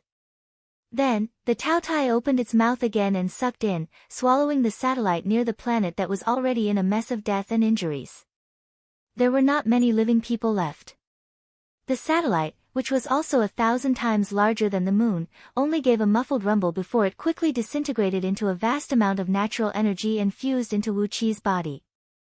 Wuqi gave a long roar, and the blood centipede sword, his ultimate trump card, transformed into a beam of blood-red light and spun around the necks of Buddha Phuta and the other primordial immortals. The blood centipede sword, which was forged with innate killing intent, was extremely sharp. Before they could react, Buddha Phuta and the other primordial immortals grunted, and the heads of the 3 primordial immortals and the fiend immortal flew high up into the air. Their immortal bodies had been killed by Wuqi. A beam of golden light rushed out of Buddha Phuta's body, and the Buddha's pagoda burst out of his body to block the blood centipede sword. A crisp sound rang out as the sword was knocked flying dozens of feet away. The other 3 Buddhas were shrouded in a dazzling golden light. The blood centipede sword had cut their necks in half, but their most important neck bones were still intact. As soon as Buddha Phuta's golden pagoda appeared, he immediately regained his ability to move. He gave a furious roar as he glared at Wuqi and growled, "You again." With both hands locked into a lotus incantation gesture, Buddha Phuta clenched his jaws and slapped it down toward Wuqi's chest. A lotus vajra scepter condensed of Buddhist power whistled out with a golden flame and smashed heavily toward Wuqi's chest. Wuqi gave a cold snort. His body suddenly expanded to tens of feet tall, and his skin was covered with 3 layers of black dragon scales. Then, he threw a punch at Buddha Phuta's attack with all his might. "Let me see how strong you Buddhas are." Wuqi roared with laughter as he activated the dragon kill. Shrouded in purple mist, Wuqi's fist collided with the lotus vajra scepter. A loud cracking noise rang out, as all 3 layers of black scales on his arm were shattered, and his muscles were torn apart. Only a completely translucent, purple gold arm bone remained perfectly fine, and did not suffer any damage. With a flick of his purple gold finger, the lotus vajra scepter unleashed by Buddha Phuta shattered with a rumble. Then, Wuqi dashed to the front of Buddha Phuta like a bolt of lightning, his arm gleaming like a bone blade as he slashed at Buddha Phuta 3,600 times in a row. In just a fraction of a second, he had slashed 3,600 times in a row. This speed was already Wu Qi's current limit. Buddha Phutta's true form was firmly protected by the pagoda, and Wu Qi's bones were extremely tough after absorbing the remains of ancient immortals. So, although the 3,600 heavy blows landed on the pagoda and made it glow brightly, it could not break Buddha Phutta's defense no matter what. It was a defensive treasure that Lord Buddha, Amitabha, had obtained through countless tribulations. How could Wu Qi possibly break it with his current cultivation base? Buddha Phutta laughed wildly. As he performed another incantation gesture with both hands and was about to attack Wu Qi, the 108 Kunwu swords around him spun again. The void in the surroundings shook violently, and Buddha Phutta and the other severely wounded primordial immortals were dragged into the heart of the fiend-slaying sword formation. 18 blood-red shadows rushed out of Wu Qi's body. Blood-draining celestial fiends let out shrill howls and lunged madly at the immortals and Buddhas who were confused by the formation. The Blood Sea Grand Magic was best at absorbing people's blood essence. With Wu Qi's current cultivation base as a peak-level gold immortal, wherever the blood-draining celestial fiends passed, as long as their cultivation base was weaker than Wu Qi's, their spirit, energy, and digested by the blood-red light.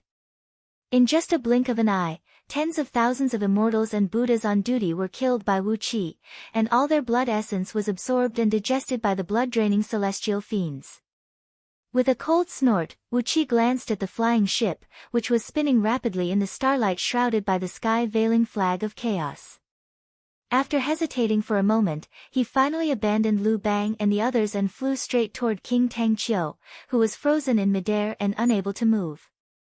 The blood centipede sword turned into a beam of blood-red light and swept across King Tang Qiu, cutting him in half before he could even howl.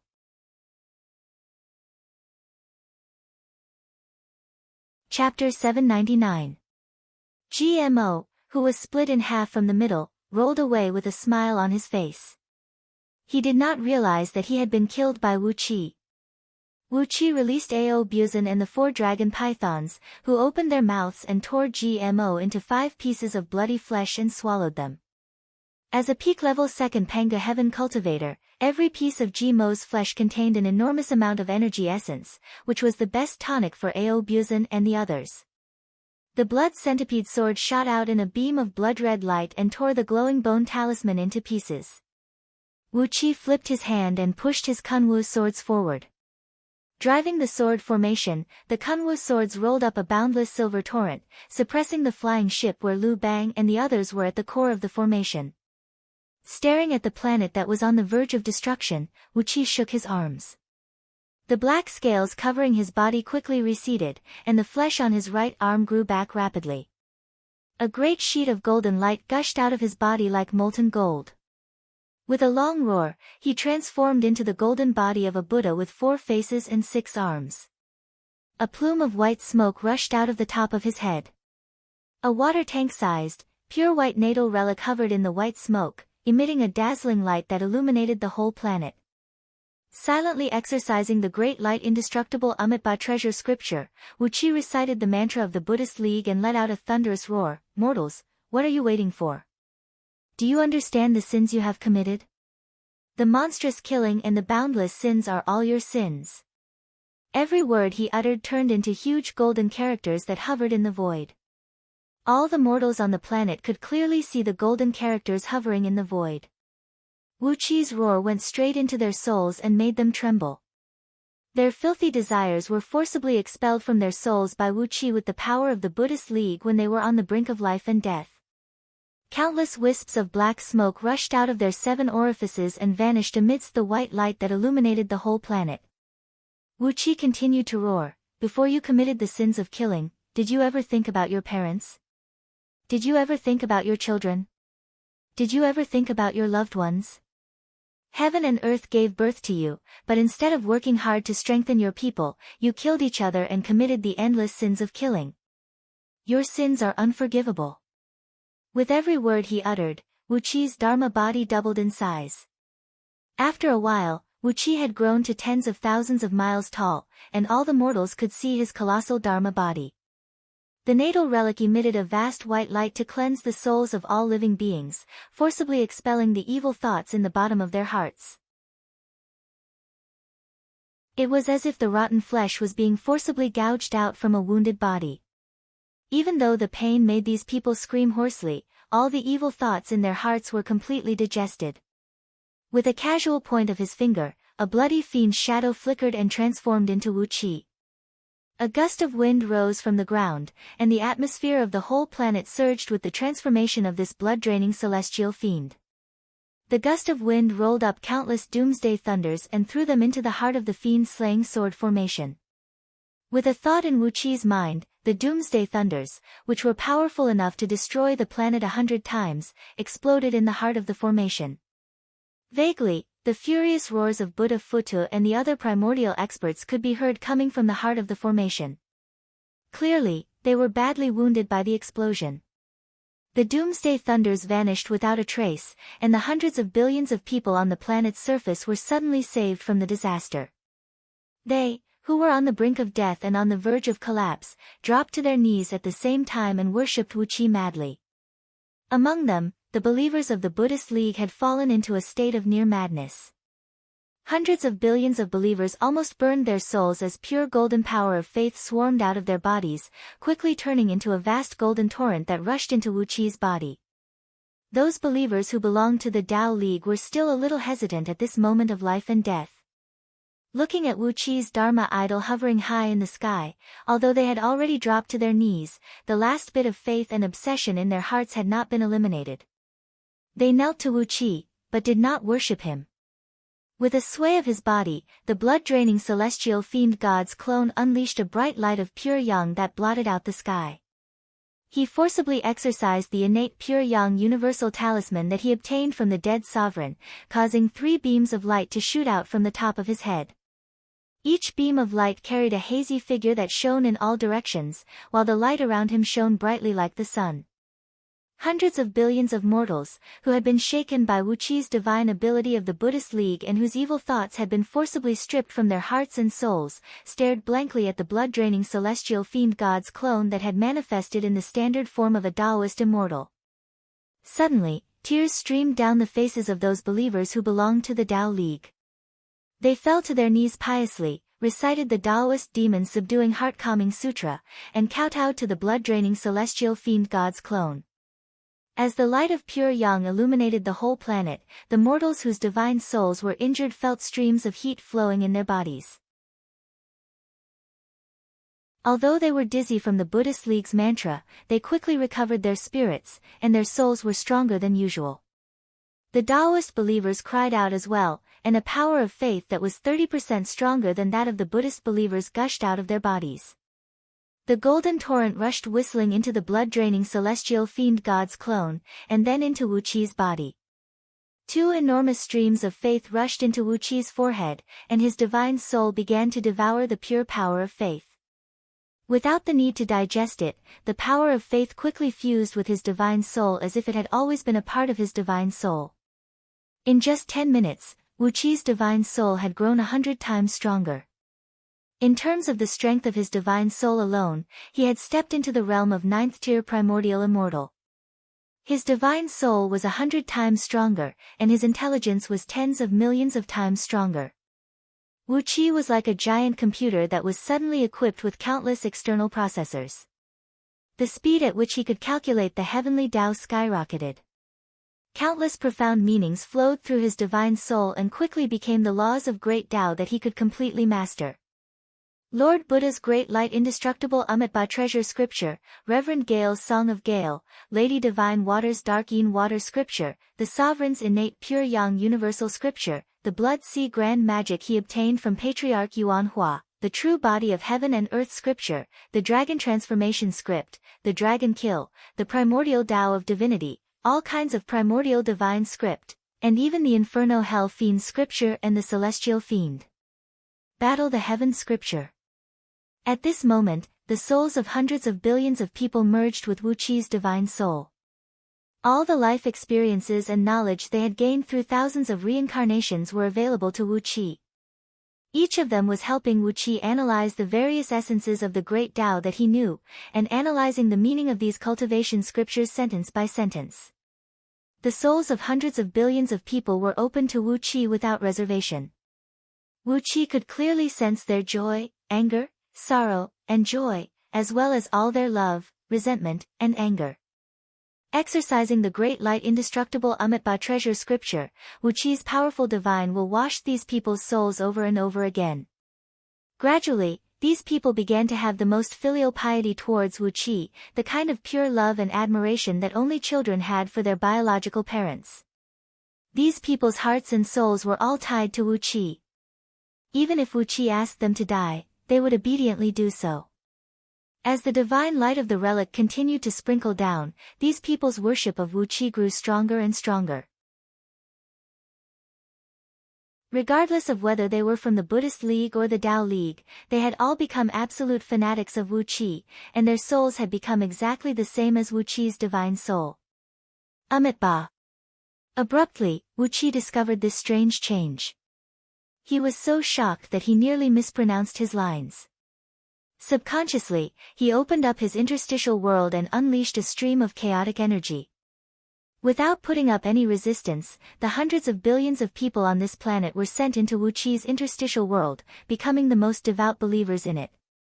Wu Qi could sense the enormous power of faith offered to him by these fanatics at all times, and he could also sense the benefits brought to him by the improvement of his intelligence because of their existence. If there were hundreds of billions of fanatics on this planet, then how many fanatics did those experienced Buddhas from the Buddhist League, who could create 3,000 worlds, large and small, and each of them had many Buddhist kingdoms in their palms? And how many benefits did they gain from these fanatics? Suddenly, Wu Qi understood why both the Buddhist League and the Tao League kept human beings in captivity. It was not only because the power of faith could improve one's magical power, but also because of the existence of these fanatics. Their souls were like cheap processing chips that could speed up one's understanding of the heavenly Tao by thousands of times. Now, Wu Qi's perception of the heavenly Tao had improved by 10,000 times. It would take an ordinary peak-level gold immortal 10,000 years to comprehend the heavenly Tao, but he could fully comprehend it in just 1 year.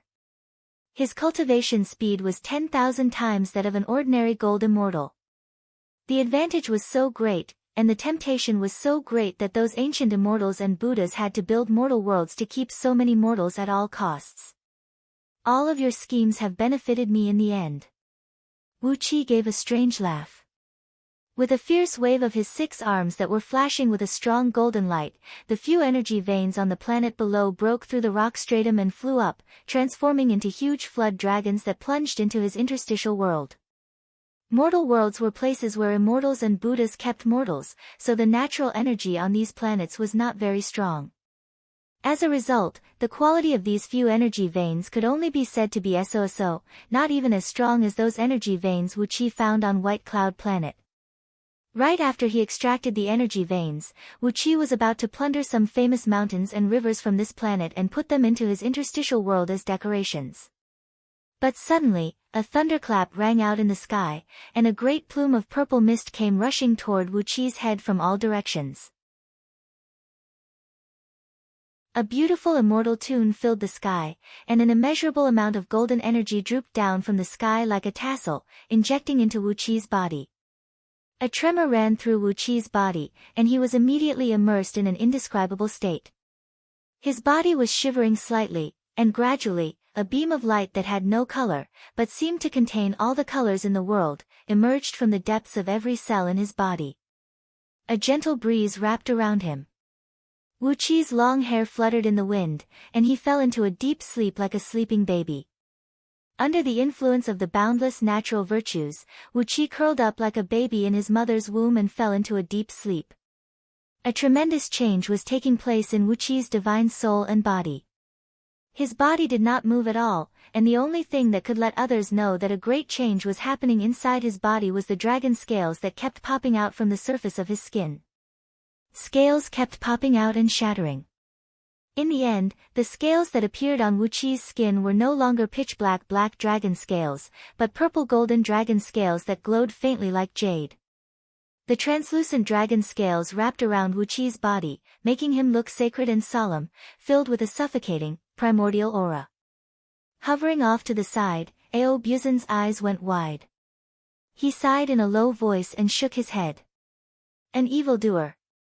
He has formed the body of the primordial divine dragon even earlier than Lao Tzu. How is Lao Tzu going to survive in the future?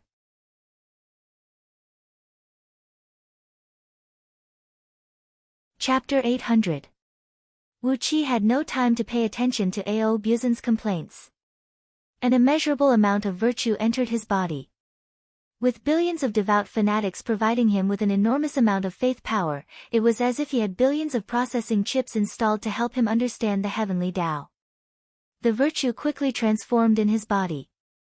His body and divine soul were rapidly burning and transforming in the qi of heaven and earth, soaring toward an unfathomable realm. In the blink of an eye, 1,000 years had passed around Wuqi. His chaotic divine eyes emitted a vast light that illuminated the void. Everything, including the stars, the human body, and the Kunwa swords, had turned into energy waves that pulsed rapidly and slowly. Energy, or natural energy, was the true face of this world. Pangu continent was also made of natural energy. It was the same in the 33 heavens, the 9 heavens, the ghost realm, the fiend realm, the demon realm, and all the minor worlds in the outer heavenly realms. Even the boundless primordial chaotic void, which gave birth to everything, was the same. The laws governing the use of natural energy constituted the so-called laws of the heavenly Tao of this world. If the heavenly Tao was a tree with deep roots and luxuriant leaves, then heaven immortals were the mortals under it. They used the power of the tree to ward off the wind, rain, and sunlight, and if they were hungry, they could pluck a few fruits from the tree. This was how heaven immortals used the power of the heavenly Tao. In the jungle of the heavenly Tao, heaven immortals were a group of primitive people who were still in the harvesting stage, and could only passively use the power of the heavenly Tao. Gold immortals, on the other hand, had reached a deeper level of using the tree. They could cut down the branches of the tree, make them into sticks or bows, and leave the shelter of the tree to hunt wild beasts. They might be eaten by wild beasts, or they might be able to hunt down wild beasts and obtain delicious roasted meat. Meat, on the other hand, could give them stronger bodies, promote them to better develop their intelligence, and thus have a stronger overall strength. Gold immortals could even drill wood to produce fire, and trigger new energy patterns from wood, which gave them a certain creative ability in the heavenly Tao. But for primordial immortals, at their level, they could do more than simply make sticks and bows. They cut down trees and turned them into tall and magnificent palaces at their will.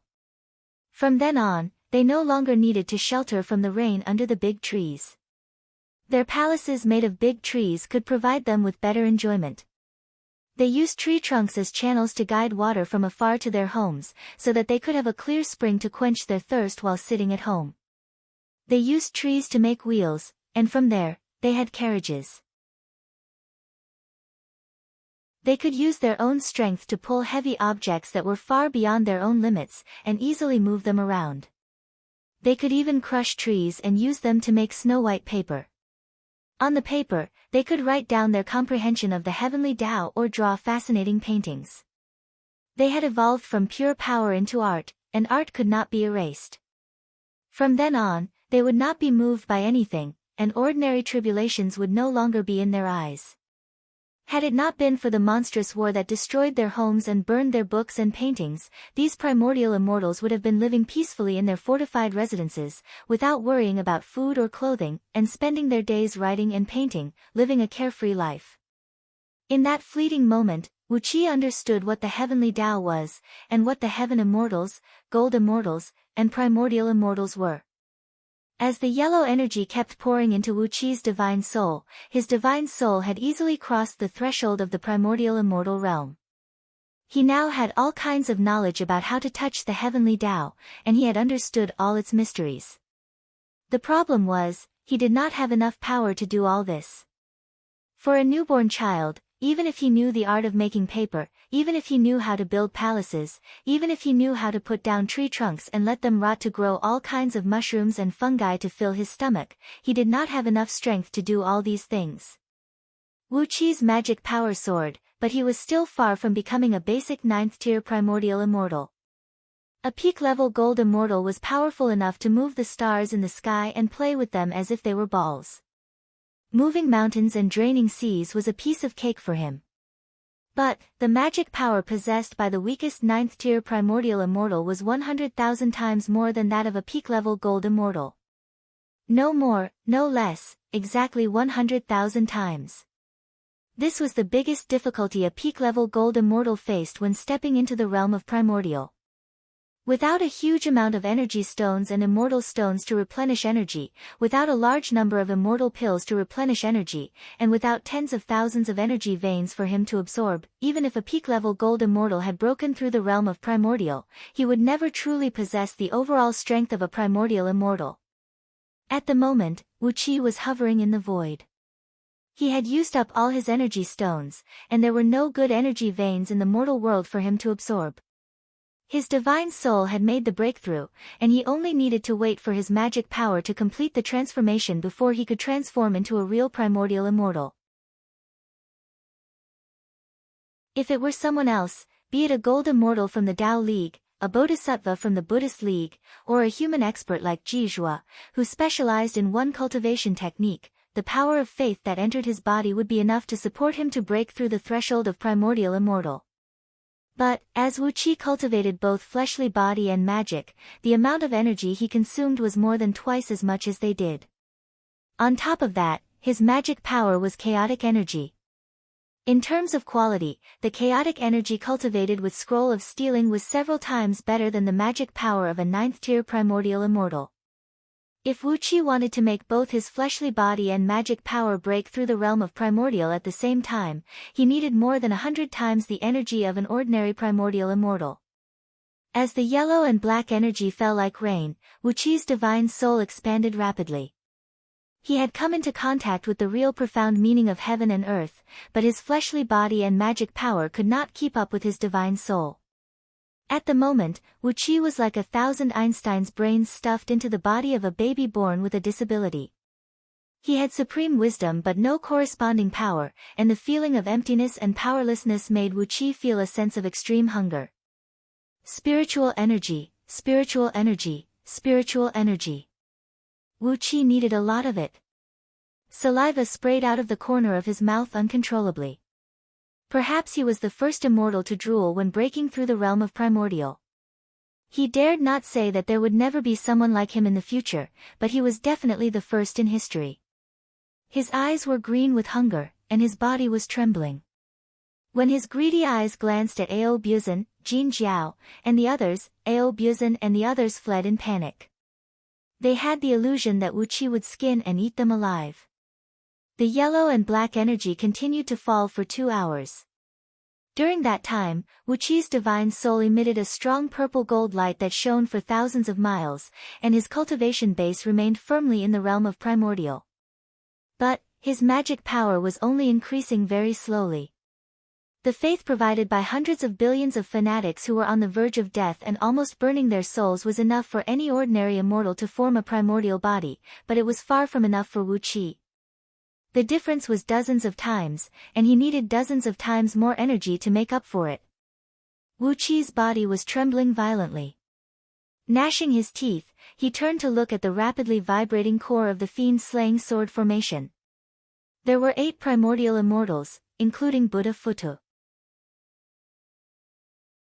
Buddha Futu was protected by the pagoda and could not touch him, but if he could devour the energy essence of the other 7 primordial immortals, it would be enough for Wu Qi to make up for the magic power he needed and successfully achieve the realm of primordial. Wu Qi let out a long howl, and as he was about to activate the sword formation to kill the trapped people, his divine soul suddenly trembled, and the source of his soul at the core of his enormous divine soul suddenly froze. Wu Qi's vision darkened, and he suddenly found himself in his spiritual ocean. A faint shadow was sitting cross-legged amidst the boundless purple-gold aura. Upon seeing Wu Qi, the shadow sighed faintly and said, "Your aptitude is really mediocre, and your means are really mediocre. It's taken you so many years to step into the realm of Tao reasoning. Don't you think you've disgraced the legacy of the Scroll of Stealing?" Wu Qi recognized the shadow. It was this shadow who had given him the scroll of stealing on his way to Myriad Immortals' planet, giving him the opportunity to practice cultivation. He did not know what the so-called realm of Tao reasoning was, so he just dropped to his knees respectfully and said, "Master." The shadowy figure sighed softly, shook his head, and said, "Too slow, too slow." Even with the scroll of stealing, a supreme technique that can shock the heaven and earth and make ghosts and deities weep, and even force me to be hunted down by those shameless old men, it still took you so many years to step into the realm of Tao reasoning. After counting with his fingers for a long while, the shadow sighed faintly and said, "Years ago, after I comprehended the essence of the scroll of stealing, it only took me 7 years to step into the realm of Tao reasoning, and 62 years to step into the realm of Tao breaking. 360 years later, when I was about to step into the realm of Tao fusing, I was hunted by all those shameless old fools of Tao realm. I had to flee for 3 periods, and in the end, my life and soul were destroyed." He stretched out his leg and gave Wuqi a kick, then sighed and said, "Do the math yourself, how long did it take you to step into the realm of Tao reasoning?" "Stupid, I've never seen anyone as stupid as you." The kick from the shadow was just a shadow, and Wuqi did not feel it at all. The shadow was just a shadow, and it did not have any strength. He stared blankly at the shadow, smiled bitterly, and said, "If I may ask, Master, didn't your soul and soul vanish long ago?" The shadow nodded slowly and said, "This is the last bit of energy I have left. If you can't step into the realm of Tao reasoning within 60 years, I'll abandon you completely, so that you can't get the true legacy of the scroll of stealing. I'd rather the scroll of stealing be buried forever than let a fool tarnish my former reputation." Wu Qi's heart twitched. He roughly understood what the shadow was saying. If Wu Qi still could not step into the realm of primordial after 60 years, the last bit of energy left by the shadow would dissipate, and the so-called true legacy of the scroll of stealing would not fall into Wu Qi's hands. At the same time, cold sweat broke out from Wu Qi's back. 60 years to become a primordial immortal, and you still think it's too slow? Among the many primordial immortals in the 9 heavens world, which one of them did not spend dozens of eons of hard work to step into the realm of primordial? It was true that one could become a primordial immortal quickly in the mortal worlds, but how many of them were so lucky? Before that, they needed to have the cultivation base of a peak-level gold immortal, and that would take a long time, measured in eons. The shadow spent 7 years to become a primordial immortal, and then the realm of Tao breaking and Tao fusing. Wu Qi's head was spinning, and he felt as if he had heard something incredible. After scolding Wu Qi for a while, the shadow sighed bitterly and said, "Don't waste time. I need to teach you the last bit of the essence of the scroll of stealing, and it's time for me to leave. Alas, those shameless old fools, when you step into the realm of Tao fusing in the future, you must avenge me." He reached out and pressed a hand on the top of Wu Qi's head. A wisp of pure divine sense was slowly absorbed and digested by Wu Qi's divine soul.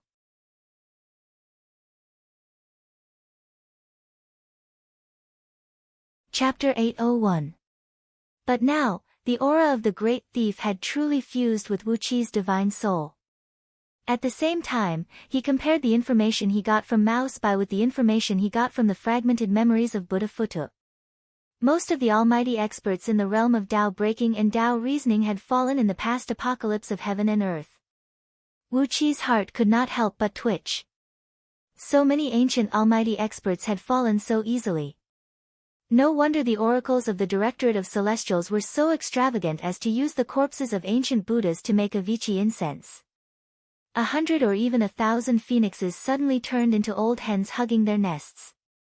Moreover, they were the kind of old hens that had lost their reproductive function and couldn't even lay an egg. This kind of thing would make all the almighty beings worried that they might be the next one. With such a weak strength, Mouse White had successfully obtained the 9-fire pill from the hands of such a big shot. Because of what he had done, Mouse White had gained the appreciation of a wisp of spiritual energy that contained the law of Grand Thief when the world was created. Because of that, he had successfully fused with this wisp of thief energy. Where were the cave abodes that Mao Spai had opened up to store treasures?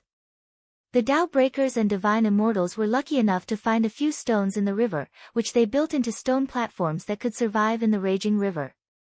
But, unlike the Tao reasoning experts, they had the ability to break through the waves and resist the onslaught of the waves. The waves were the will of the heavenly Tao, and they could break through the onslaught of the heavenly Tao. That was why they were called Tao Breakers. But, there was a limit to how many waves they could break through. If an irresistible natural disaster came, they would still be crushed by the endless waves and whirlpools, and their stone platforms would be destroyed. Tao fusing experts and chaotic immortals no longer needed the help of external objects, as they had already transformed into flowing water. No matter how the river rolled, they were already part of the waves. They could use the power of the waves to destroy their opponents, but they themselves were unharmed. This was the terror of Tao fusing experts. Unless the river dried up one day, and all the water disappeared without a trace, Tao fusing experts were invincible. Mouse Bai was born with a very poor foundation.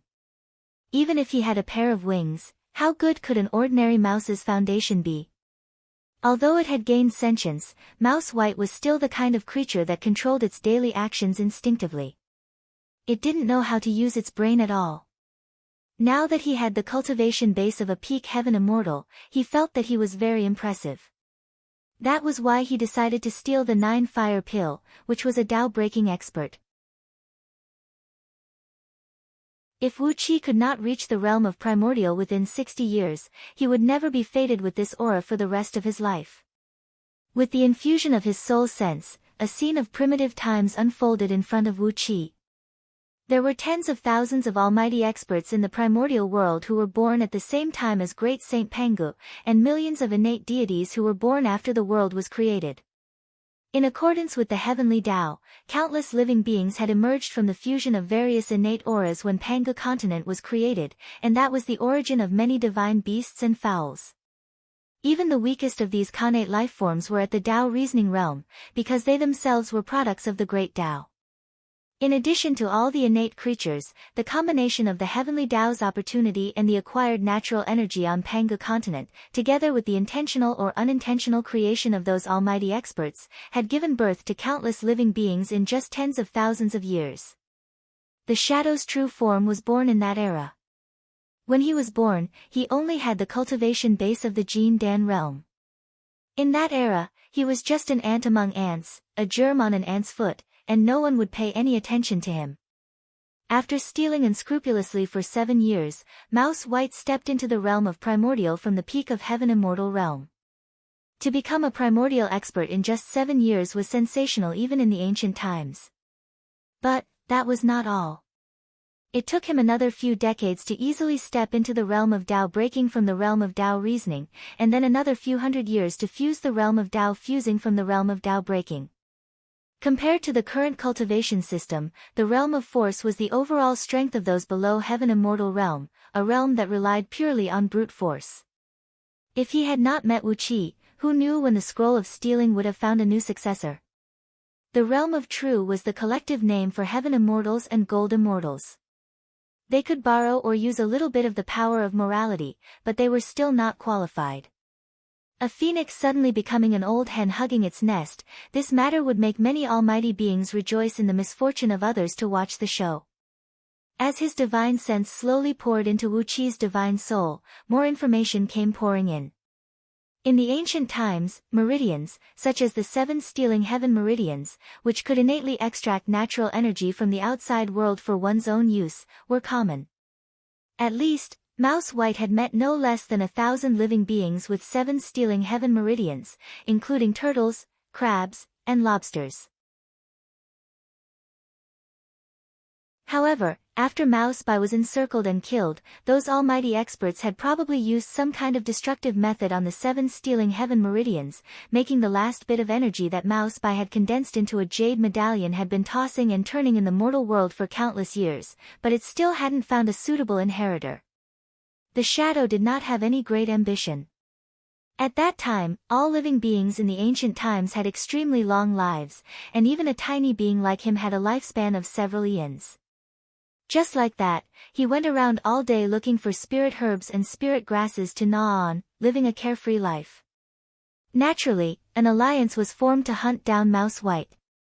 Led by a few fearsome legendary existences of the realm of Tao fusing, all the existences of the realm of Tao breaking and Tao reasoning brought countless underlings to hunt Mouse White.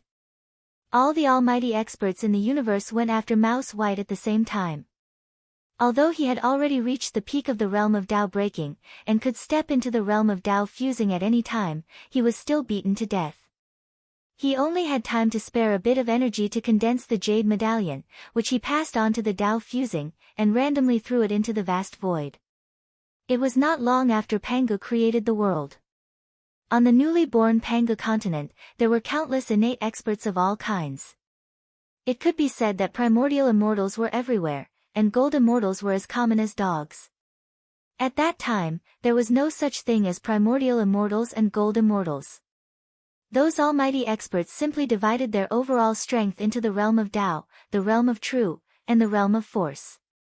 Putting aside the fact that Mouse White's crazy speed of improvement had attracted the attention of many ancient almighty experts, how did he improve so rapidly along the way? Basically, all the almighty experts of the Great Desolate Era had suffered under his hands. If it wasn't their own people who were harmed by him, then it was their descendants who were cleansed by him. There were even a large number of Tao reasoning-level almighty experts who were forcibly turned from lofty and tyrannical existences into ordinary mortals. As time went by, and no one knew how many spirit herbs he had harmed, Mouse White suddenly gained sentience, and began to consciously eat the items of those almighty experts. From the dregs of alchemy pills refined by the almighty experts, the residues of tea leaves poured away, and the cores and bones of fruits discarded as food, Mouse White gradually accumulated an enormous amount of energy. His cultivation base slowly grew, and in the end, he had a cultivation base equivalent to that of today's peak-level heaven immortals. Who were those almighty experts who joined forces to hunt down Mouse White? What were the countless cultivation manuals that Mouse White had plundered in the past? The true form of the shadow was just an ordinary white mouse. The only difference between him and his kind was that he was born with a pair of wings on his back, which allowed him to leap as if he was flying, and his speed was comparable to those supreme divine birds. This was also his only special ability.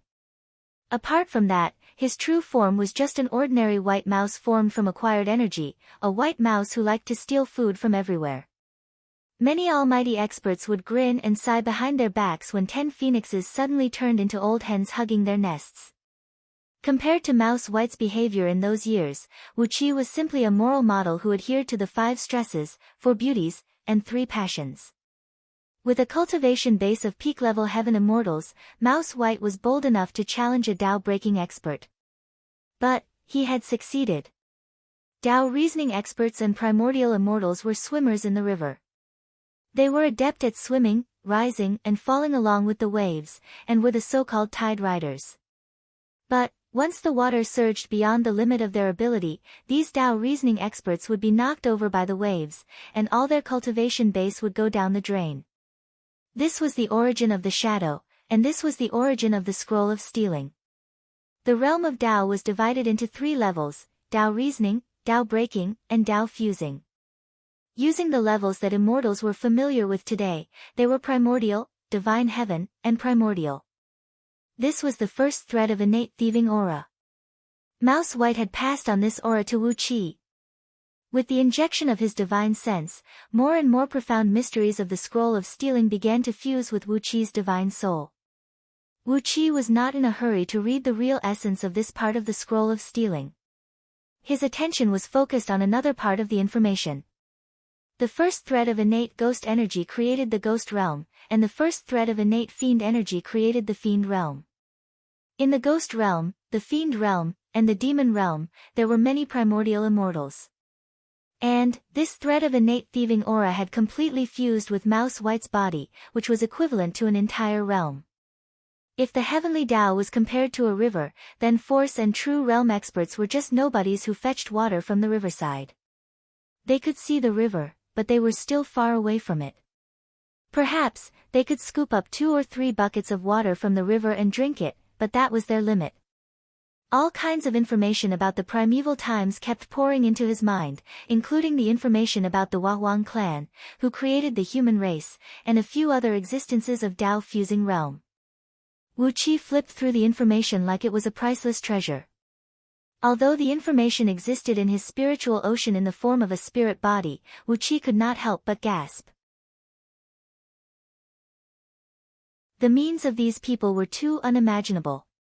Even though Wu Qi was now a primordial immortal, he was still amazed by their magical means. They stood before him like a towering mountain, and Wu Qi could only look up and exclaim in awe. After obtaining the innate thieving aura, Mouse White had comprehended the general principles of the Scroll of Stealing in just 3 years, and then spent another 3 years to comprehend all kinds of unimaginable techniques. Therefore, he began his grand act of thieving. If one's root was not good, he would steal the root of others. If one's comprehension ability was not good, he would steal the comprehension ability of others. If one's blood essence was not good, he would steal the blood essence of others. At first, he stole stealthily, but as his cultivation base improved, he simply squatted on the street with a big stick in his hand. When he saw a target that he liked, he would knock it over, then strip the victim naked and steal what he liked at will. When the primeval times first began, those little things of force and true realm were even weaker than ants. They were the kind of existences that people would not give a second look at if they were placed on the side of the road, and would not deliberately trample them to death. The real almighty experts were all in the Tao realm, experts who could twist the void within a certain range. Countless information slowly poured into Wu Qi's mind, and finally, a hazy and mysterious aura was injected into his divine soul. Wu Qi felt a chill run down his spine, and he quickly stopped thinking about it.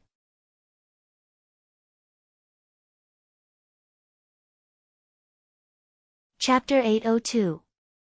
Take the Kunwu swords for example. Wu Qi only had 108 Kunwu swords now. But, as long as Wu Qi digested them, fused with them, and fused the wisp of their most original existence into his divine soul, as long as Wu Qi had enough strength, 108 Kunwu swords would be nothing to him. With just a thought, he could easily obtain 108 million Kunwu swords. The shadowy figure vanished, and Wu Qi's divine soul merged with his fleshly body once again. A terrible hunger struck him instantly. As Wu Qi laughed, the bloodlines of over 100 divine beasts and birds in the chaotic energy exploded with a deafening rumble. An enormous amount of energy poured out of these bloodlines, shocking even Wu Qi, and quickly fused with the chaotic energy around Wu Qi. The existence imprints of these bloodlines were extracted by Wu Qi's divine soul, which had fused with the thievery energy, turning into invisible waves and fusing with Wu Qi's divine soul. 3 blood centipede swords, this was the limit that Wu Qi could manifest with his current overall strength. Moreover, the last blood centipede sword's luster was dim. Obviously, the energy that made up its body was extremely scarce, and its power was greatly reduced. Plants took sunlight and water to grow luxuriantly. This was a thievery. The shadowy figure nodded slowly and said, I've not helped you in vain. But remember, a petty thief will never become a great one. Since you have cultivated the Scroll of Stealing, you have to go all out and plunder. What is a thievery? A thievery uses the most direct and violent means to plunder everything that they can. A thievery flees 10,000 miles immediately once they fail, so that no one can catch a trace of them. A thievery must learn to hold a grudge, learn to be tough, and never be discouraged.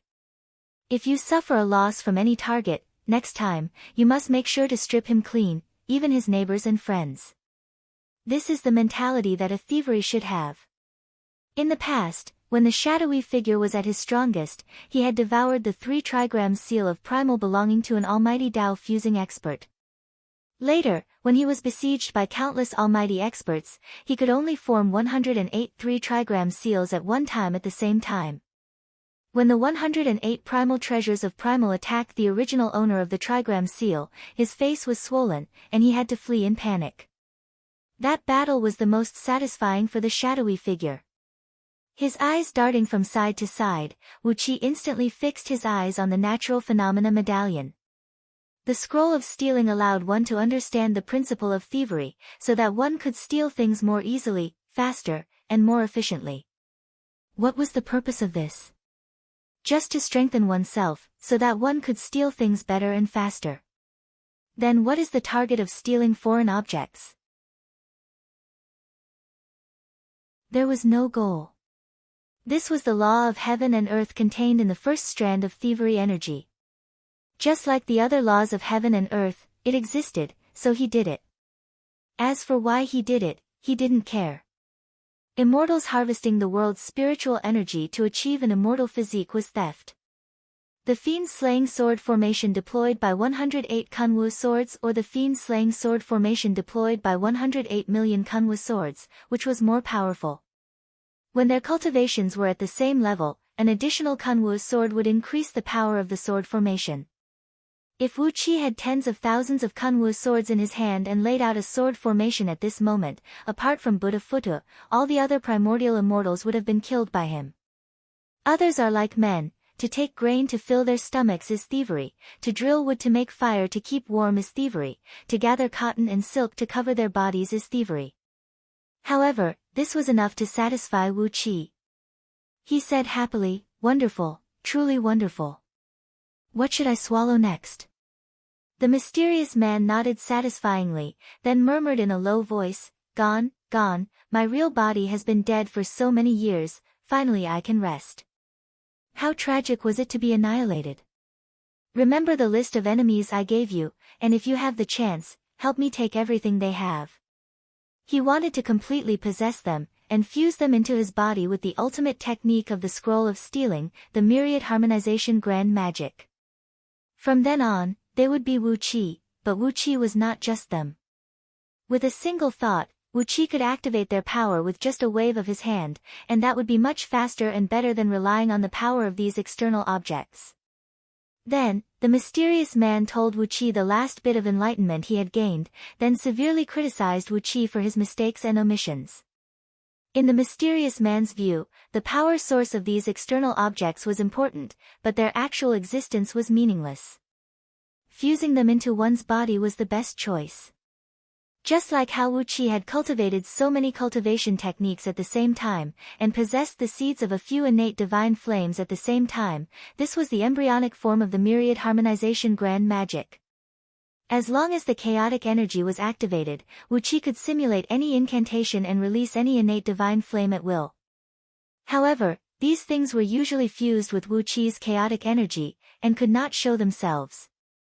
A sad cry rang out, as all the soul power of the Taotai beast soul that Wu Qi had fused with was devoured by Wu Qi's divine soul, and the mark of existence of the source of the soul was fused with Wu Qi's divine soul. If there was a need in the future, Wu Qi would naturally be able to manifest another Taoyu's soul. All the living beings in the world were stealing external objects to strengthen themselves. In fact, all the billions of living beings in the world were the thieves of the world. The so-called Great Tao had always been a matter of words. With the mysterious man's guidance, Wu Qi felt as if everything around him had been brightened up. Suddenly, he understood many problems that he hadn't noticed before. He pondered for a while, then threw his head back and laughed out loud. "That's right, the ghost realm is formed from a single strand of innate ghost qi. My body has fused with a strand of innate thieving qi, so why can't I form a world myself?" Wu Qi's heart turned sour. He bowed respectfully to the mysterious man for 9 times. The mysterious man laughed, then suddenly disintegrated into a tiny stream of light and slowly faded away. After the mysterious man had sent all the information and the strand of thieving qi to Wu Qi, his body had become almost transparent. He breathed out a sigh of relief, then looked at Wu Qi with a satisfied smile and said, "You still remember to call me master?" Natural energies. Wu Qi needed an enormous amount of natural energies to satisfy the needs of his body. However, the myriad harmonization grand magic was a step further. It didn't require Wu Qi to store these things in his chaotic energy. Instead, after he devoured their natural energies, all he needed to do was to fuse their existence into his divine soul, then he would be able to form all kinds of magical arts. In this way, the chaotic energy in Wu Qi's body would be purer and more agile. Unlike now, when he was manipulating the natural energies, he still had to consider the interference of the various bloodlines and innate divine fire seeds that existed in the natural energies. Bright lights flashed in Wu Qi's eyes as he said in a deep voice, "When my cultivation reaches a certain level, even this interstitial world in my body will be useless to me. I'll just devour it and absorb it. I am a world myself, why would I need to nurture another world in my body? My body is my own world, and I don't need any external force." After reading the true essence of the scroll of stealing and all the mystic arts in the myriad harmonization grand magic, Wu Qi suddenly opened his mouth and sprayed out a stream of divine flame of great tranquility. The pure and serene divine flame enveloped the planet in the distance, which had given birth to over 1 trillion people, and burned it to its heart's content. Thieving was nothing more than borrowing power from other things through various means. Another example was the bloodlines of over 100 divine beasts and fowls in Wu Qi's body. These bloodlines were fused into the chaotic energy, and once Wu Qi had a thought, he could immediately manipulate the power of these bloodlines and transform into these divine beasts and fowls. This also had the shadow of the myriad harmonization grand magic. Humans had used Pangu's sacred energy to create their powerful fleshly bodies, and that was thieving. The true horror of the scroll of stealing had officially been unveiled today. Taking a deep breath, the mysterious man said in a deep voice, "Thieving is formed by gathering the spirits of the heaven and earth. For thieving, one fleshly body is enough. You can borrow other external objects, but you don't need to borrow anything at all." Wu Qi knelt and bowed respectfully to the mysterious man. "Although I was unconscious at that time, I still remember what happened outside. If not for Master's help, I would have become a wisp of ash long ago. How could I have achieved what I have today? Ferocious beasts prey on the weak to reproduce, and that is what thieving is. Ordinary humans only stole some crops and livestock meat, which was why it was easy for them to die. Immortals, on the other hand, steal the natural energy and the great Tao of heaven and earth, and that is why they can live forever. Mortals could only be regarded as petty thieves, while immortals plundered unscrupulously. Different means led to different results." Glancing around, Wu Qi raised his hand, and the blood centipede sword fell obediently into Wu Qi's hand. In the blink of an eye, it was devoured by Wu Qi with the myriad harmonization grand magic. Then, Wu Qi waved his hand. A beam of blood-red light shot out of his fingertip, and a brand new blood centipede sword flew out, followed by a second, and a third. Scroll of stealing. What was the meaning of thieving? An almighty expert who once roamed freely in the ancient times could not avoid ending up like this. Wu Qi felt sad and frightened at the sight of this. He could not allow himself to end up like this. Before he truly possessed the strength to do whatever he wanted, it was enough for him and the people around him as petty thieves. The energy emanated from each of them was equivalent to the combined energy of hundreds of peak-level gold immortals. Wu Qi did not expect that the energy from the bloodlines of these divine beasts and birds would be so enormous. But when he thought about it, it was understandable. As he knew on Earth, if an ordinary stone was completely transformed into energy, that is, into the so-called energy, the energy released in an instant was enough to shake an entire continent. In just the blink of an eye, the entire planet was transformed into pure energy and poured into Wu Qi's body. The terrible hunger was immediately reduced. He opened his mouth, and the supreme treasure crafted by the sacred emperor, Zhuanqiu, vanished into thin air. Kunwu's sword, blood centipede sword, Dark Yin celestial tower, the soul of Tao Tai, the natural phenomena medallion, and the pearl of Shen. What was the point of keeping these things? They were also external objects, the aggregations of natural energy. Since they were aggregations of natural energy, they were objects that could be plundered. Devour them, digest them, fuse with them, and fuse their existence into his own divine soul. From then on, Wu Qi would be the Kunwu sword, the blood centipede sword, the Dark Yin celestial tower, the soul of Tao Tai, the natural phenomena medallion, and the pearl of Shen. He was like a hero or a peerless overlord in the mortal world, leading millions of soldiers to conquer the world and unify the world. In the end, he ascended to the high throne and ruled over the world. He borrowed the power of others, and took away the lives and power of others to achieve his own success. This was still a thief. After disintegrating the bloodlines of these divine beasts and birds, Wu Qi gave another loud cry, and the seeds of the divine flame of order, the divine flame of void, the divine flame of great tranquility, the divine flame of phoenix, and the other innate divine flames disintegrated at the same time, unleashing a great amount of energy to replenish Wu Qi's needs. At the same time, Wu Qi fused their existence into his divine soul. After that, with just a thought in his mind, these incredibly powerful and magical divine flames could be unleashed naturally, as if Wu Qi himself was made of these flames. Wu Qi chuckled and said in a low voice, "This is a real thief, and this is the real scroll of stealing."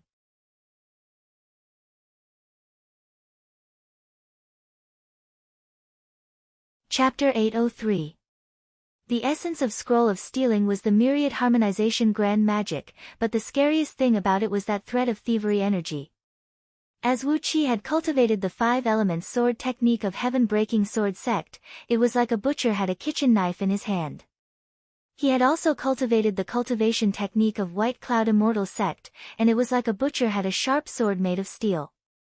As for the Inferno Hell Fiend scripture, Dark Een Water scripture, and other cultivation techniques, they were like a butcher who had a well-tempered sword. Undoubtedly, the Song of Gale, Dragon Transformation Script, and Dragon Kill were like a butcher who had suddenly obtained a submachine gun. With the Book of Ancient God regarding the Tao of Primordial Runes inherited from Scroll of Stealing, the Primordial Tao of Divinity he obtained from Princess Zhangluo, and the Great Light Indestructible Amitabha treasure scripture cultivated by Lord Buddha, Amitabha, he was no different from a cruel butcher who had suddenly obtained a heavy machine gun with unlimited ammunition, or a heavy cannon with unlimited ammunition. But, after the thread of thievery energy fused with Wu Qi's divine soul, it had changed Wu Qi into a bloodthirsty, cruel, and murderous butcher. He had suddenly obtained an infinite ammunition depot, which was filled with nuclear bombs that weighed hundreds of millions of tons. On top of that, all the nuclear bombs were equipped with launchers, and with a flick of his finger, they would be launched and blow up the world. The Natural Phenomena Medallion was a supreme treasure personally crafted by the sacred emperor, Xuanqiu. Once it was activated, it could transform into a world. When Wu Qi swallowed it, it only took him 7 days and 7 nights to completely transform it into pure energy and fuse it into his body. A treasure of this grade was extremely difficult to destroy. Even if an ordinary primordial immortal wanted to destroy it, he or she would have to spend thousands or even tens of thousands of years to slowly refine it with the flame of an alchemy cauldron. But, it only took Wu Qi 7 days and 7 nights to refine it, and not only did he destroy it, but he had completely turned it into a stream of energy and fused it into his body. The medallion had also fused with Wu Qi's divine soul, and all the secrets of the restrictive spells and formations contained in it were mastered by his divine soul. With just a thought, Wu Qi would become a human-shaped natural phenomena medallion, and with every move he made, he would be able to unleash the power of earth, water, fire, wind. The extraordinary treasure had provided Wu Qi with an enormous amount of energy, which was roughly equivalent to the magic power and energy essence of 100,000 peak-tier gold immortals. It had greatly alleviated Wu Qi's terrible hunger. In for a penny, in for a pound. Wu Qi opened his mouth and swallowed the pearl, completely digesting it. In a pound, in a pound in a pound, in a pound, in, and Shen, Wu medallion, and Shen pearl, Wu, Shen, and was spirit. After a brief moment of pondering, Wu Qi swallowed DarkEen's celestial tower as well. The tower was crafted by Dayu's Directorate of Celestials at the cost of countless rare materials and the joint efforts of many supreme oracles, and Wu Qi had even embedded many rare items in it to enhance its power. Wu Qi opened his mouth and swallowed the tower, then unleashed a vast, hazy aura from his divine soul to wrap it up. Immediately, a faint gleam rippled across the surface of the tower. With the help of the thieving energy, it only took Wu Qi less than 3 days to completely refine such an extraordinary treasure, including the star pearl and other treasures in it, which he had turned into energy and fused into his body. When the existence mark of Dark Yin's celestial tower was fused with Wu Qi's divine soul, when Wu Qi opened his eyes, a vast amount of starlight poured out of them, which turned into numerous tiny stars and wheeled rapidly around him, forming a mysterious celestial formation. An obscure fluctuation of time spread out of Wu Qi's body. Wherever it passed, the flow of time slowed down rapidly, from a speed of 1,000 times to 1,500 times. Ao Buzan and the others, who were guarding beside Wu Qi, could no longer bear the slow flow of time.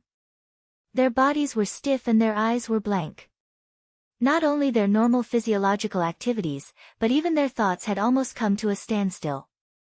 Wu Qi laughed. He beckoned at the 18 blood-draining celestial fiends, then opened his mouth and swallowed them as well. The myriad returnants could transform anything into anything. Now that he had such a wonderful cultivation technique, he naturally had to deal with these blood-draining celestial fiends as well. After transforming them into energy to improve his cultivation base, he would be able to manifest new blood-draining celestial fiends at any time when he needed them. At that time, they would no longer be the 18 blood-draining celestial fiends of the original Blood Sea Grand Magic, but Wu Qi could have as many as he wanted. The 18 blood-draining celestial fiends had devoured countless rare minerals and the blood essence of countless immortals and living beings. After that, Wu Qi turned them into energy and fused them into his own body. An enormous amount of energy rushed out of them, turning into 18 dragons that surged restlessly in his body. Wu Qi took a deep breath and fused all the energy into his body. His empty body was instantly half full, and the terrible hunger was now bearable. After driving the enormous energy in his body to circulate according to the various cultivation techniques he had learned for a while and familiarizing himself with them, Wu Qi gave a cold snort and rapidly performed incantation gestures with both hands, controlling the fiend-slaying sword formation to spin and disperse all the primordial experts in the formation, including Buddha Futu. With a sway of his body, Wu Qi stepped into the core of the fiend-slaying sword formation and came to the side of the fiend immortal. As soon as he entered the formation, he saw countless dazzling stars, ranging from tens of thousands of miles to hundreds of thousands of miles in diameter, circling the boundless starry sky.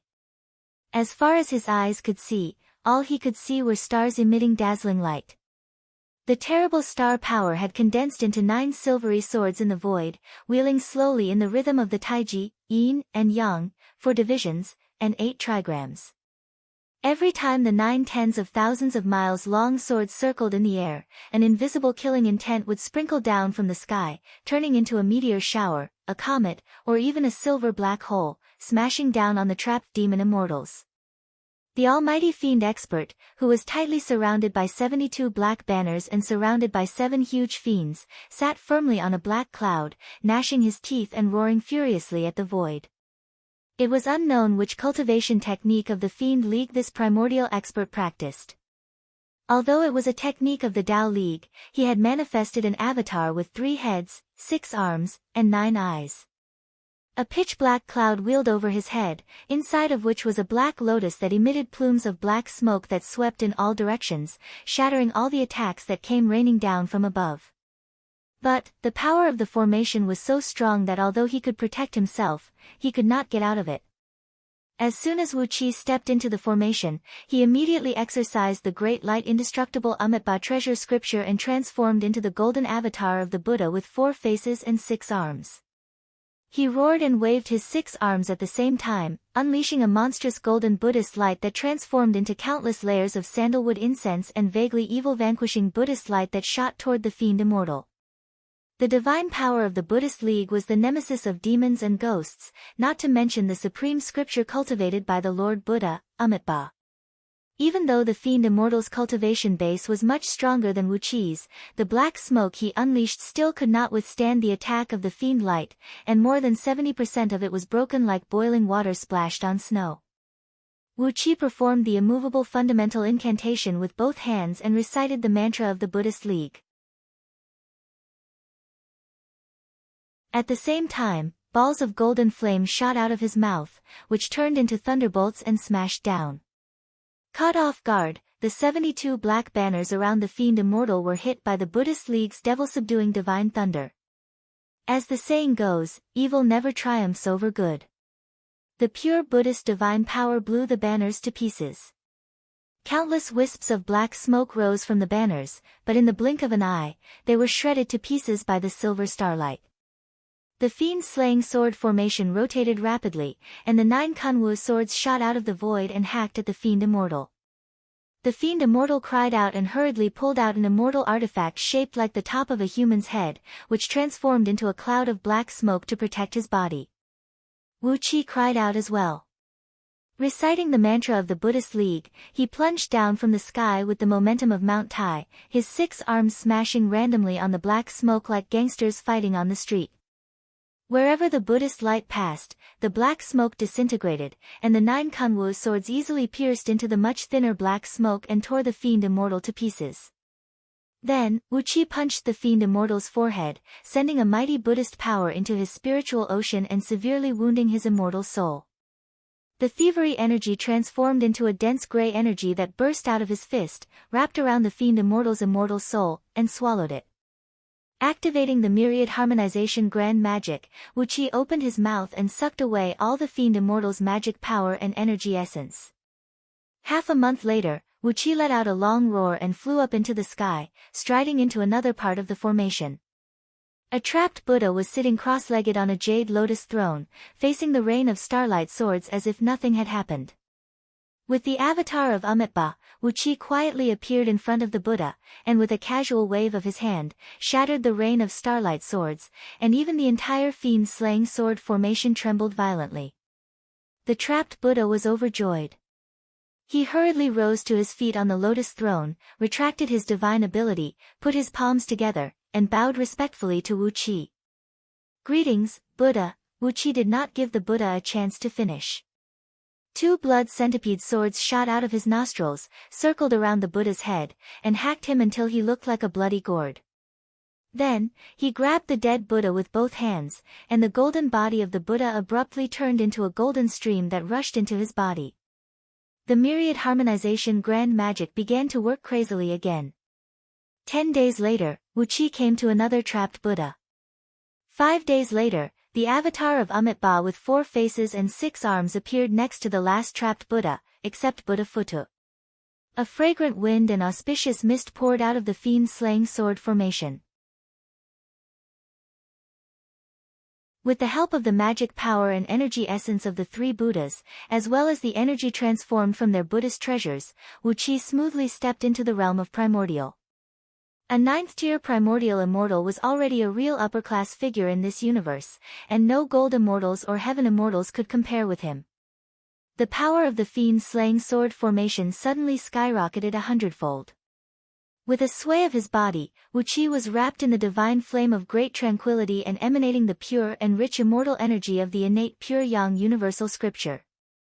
Then, he walked leisurely to the side of a trapped primordial immortal.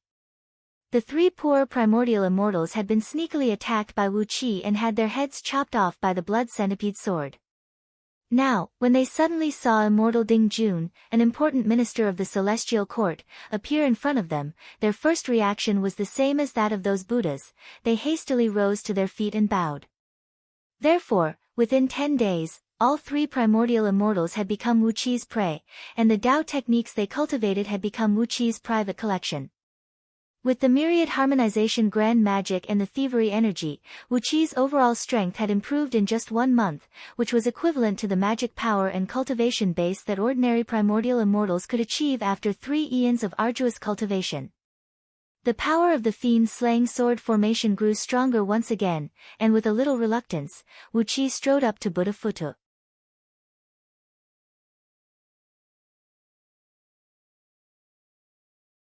Chapter 804. All the silver swords transformed from 99 Kunwu swords plunged down at the same time, aiming at the spot where Wu Qi's fist had struck. The countless stars in the formation dimmed abruptly as all the star power in the entire formation was focused on this one strike. The 99 Kunwu swords joined their heads to their tails and turned into a silver beam of light that followed Wu Qi's fist and hit the pagoda in an instant. Without hesitation, Wu Qi swallowed the lotus of transcending calamity, then nodded at Buddha Futu and said with a smile, "Not enough, I want more." Monk, your status is so noble that ordinary people can't compare to you. To put it bluntly, hand over everything valuable you have except this pagoda, and I'll make sure you leave this place safe and sound. As soon as he said that, Buddha Phutu suddenly realized that the topic was not right. He laughed dryly, took off his kasaya and monk robe, and threw them to Wu Qi. Then, he obediently swore an oath according to Wu Qi's words. In the fiend-slaying sword formation, 99 huge silver swords were spinning slowly around a golden pagoda that stood about 100 miles tall. The supreme sword energy mixed with the great power of the stars cut away the infinite Buddhist light emanating from the pagoda layer by layer. But, the pagoda kept pouring out golden torrents, and no matter how hard the sword formation tried, it could not touch the pagoda. His body grew to a height of 100 feet, then he clenched his fists and threw a punch at the pagoda that protected Buddha Phutu. After a moment of silence, Wu Qi quickly rubbed the thumb, index finger, and middle finger of his right hand. Then, he smiled and said to Buddha Phutu, "Well, I swear that as long as you show me enough treasures that can tempt me, I'll immediately open the formation and let you leave." What do you think, monk? After pointing at Wu Qi with a trembling finger for a while, Buddha Phutu cried out in a hoarse voice, "Poor me! How did I meet such a cunning and shameless boy like you? Those Taoist League's ox-noses say that we, the Buddhist League, are cunning and wise, and that the heads of the human race are as hard and smelly as stones in a latrine pit. How could you be so cunning? Are you really a human? You're not the incarnation of a monster, are you?" He cocked his head and listened for a while, then said to Buddha Phutu with a smile, "Monk, you better hurry up. Just now, that planet and its satellite were accidentally destroyed by this marquis. Well, the world of mortals seems to be a place where a slight change in one part will affect the whole body, right? The destruction of 2 celestial bodies, I wonder how much trouble it will cause." Amitabha had enlightened Buddha Phutu, allowing his Yuanling to transform into a human and possess the overall prowess of a Buddha. However, the Buddha body that Yuanling had transformed into was extremely fragile. Last time, Wu Qi had chopped half of it with his sword. As a result, Wu Qi's strength had skyrocketed. He had to refine this pagoda into a fleshly body, and then fuse the body of Yuanling with it. Only then would he have the true and complete form of Buddha Phutu. After pondering for a long time, Buddha Phutu pointed a finger at the Kunwu sword spinning in midair and said with a wry smile, "I'm really out of luck." "Well, you do have the strength to suppress me forever. As long as you can suppress me in a place where I can't see the sun and cut off the connection between me and the Lord Buddha, I'll never see the sun again. Hehe, are you willing to part with these 108 Kunwu swords?" Buddha Phutu was very straightforward. He only cared about his true form, the pagoda, and did not care about the other worldly possessions. After all, he was Amitabha's absolute confidant, and he had countless treasures of the Buddhist League. No matter who he was missing, he could not be missing. As long as he could return to Amitabha's Buddhist realm safely, it would be a piece of cake for him to get a good set of Buddhist treasures. With its formidable defense, the fiend-slaying formation could do nothing to Buddha Phutu, but the same could not be said for Buddha Phutu. Unless Wu Qi could reach the level of Amitabha, he could not break through Buddha Phutu's true form and kill him even with the sword formation. Buddha Phutu was stunned for a long time. His face turned purple with anger, and he almost coughed up blood. With a faint smile on his face, Wu Qi appeared next to the flying ship where Lu Bang and others were hiding.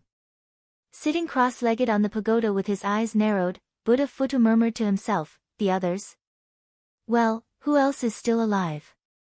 Buddha Phutu's face, who had been calm all this time, suddenly turned dark.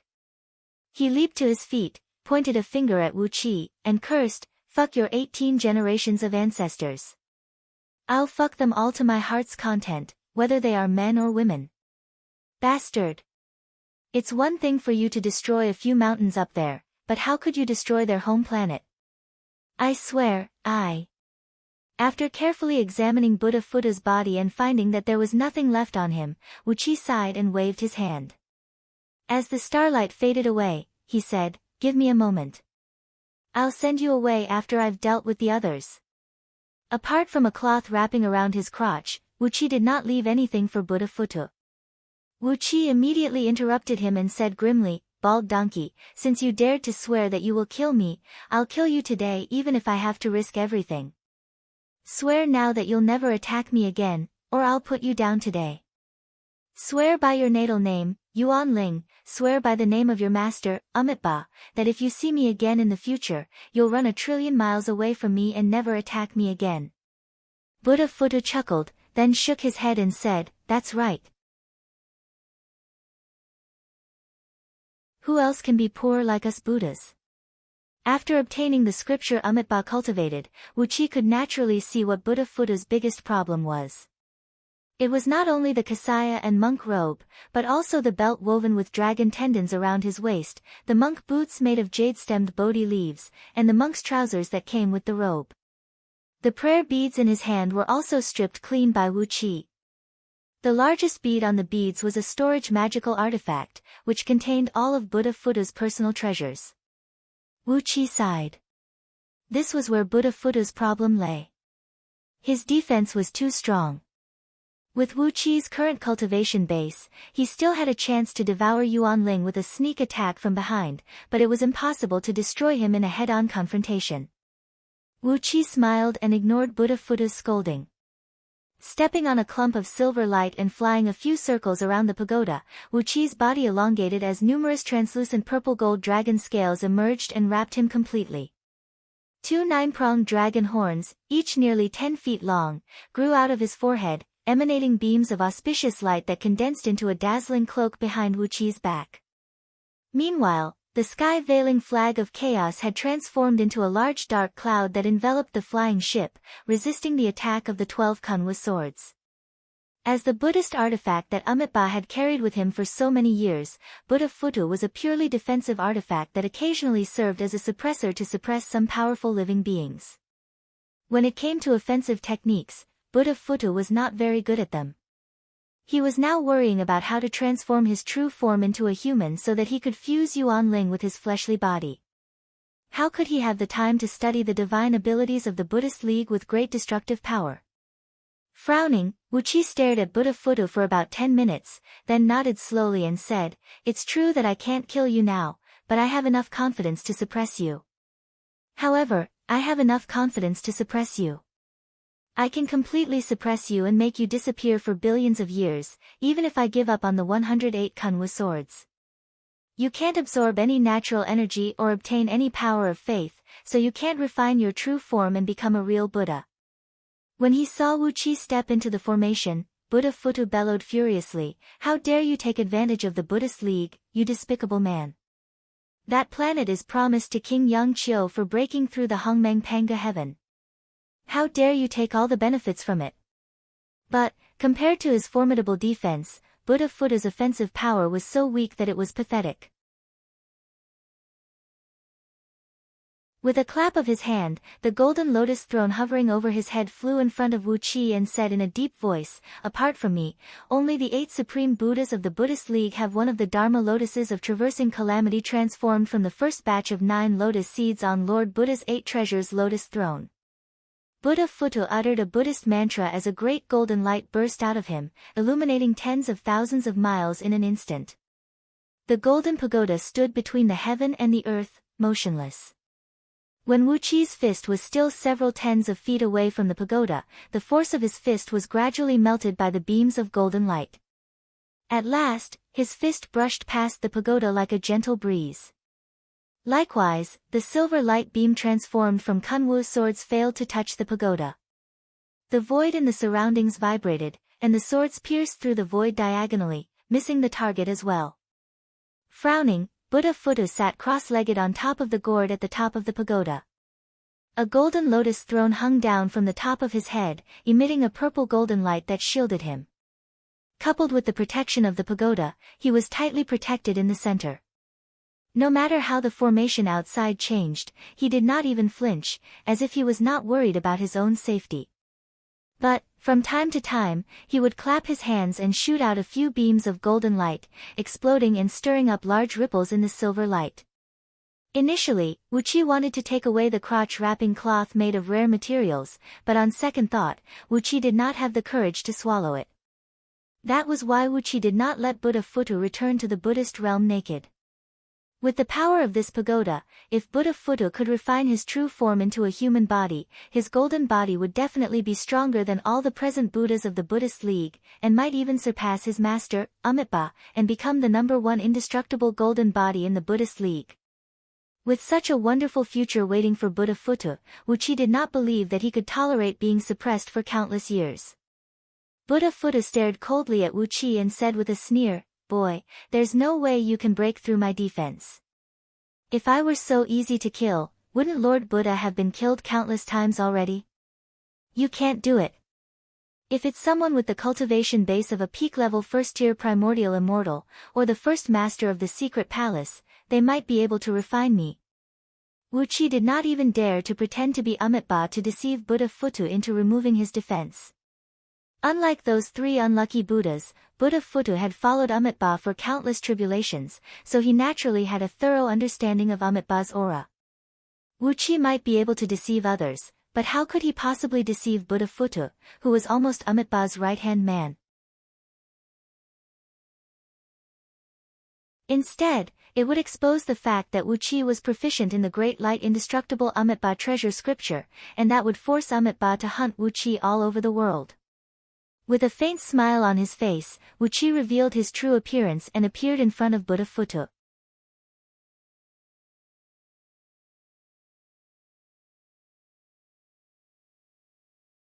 Chapter 805.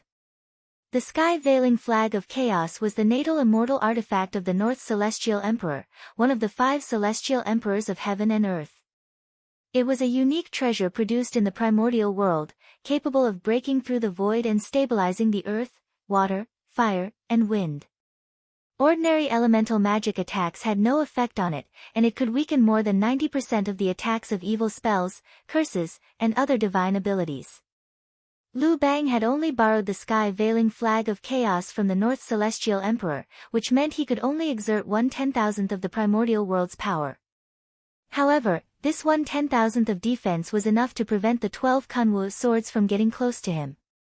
One reason was that Wuqi did not personally preside over the sword formation, and the other was that the sky-veiling flag of chaos was too powerful. After all, the Kunwu swords forged by the Yellow Emperor Xianyuan were acquired divine weapons, so they could not be compared with the sky-veiling flag of chaos. Appearing outside the flying ship with his true appearance, Wuqi faced Lu Bang through the thick dark cloud. Gnashing his teeth, Lu Bang glared at Wuqi and said, "Marquis of East Sea Province. You've ruined my plan again." Wuqi nodded and said to Lu Bang with a smile, "Yes, I'll return to Liangzhu later and tell King Baishan that you killed King Tang Qiu, Ji Tao." Lu Bang trembled with anger.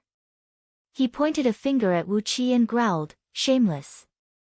Wuqi smiled and pouted his lips, revealing a pair of white teeth that shone with a dazzling gleam. "Look, I have teeth."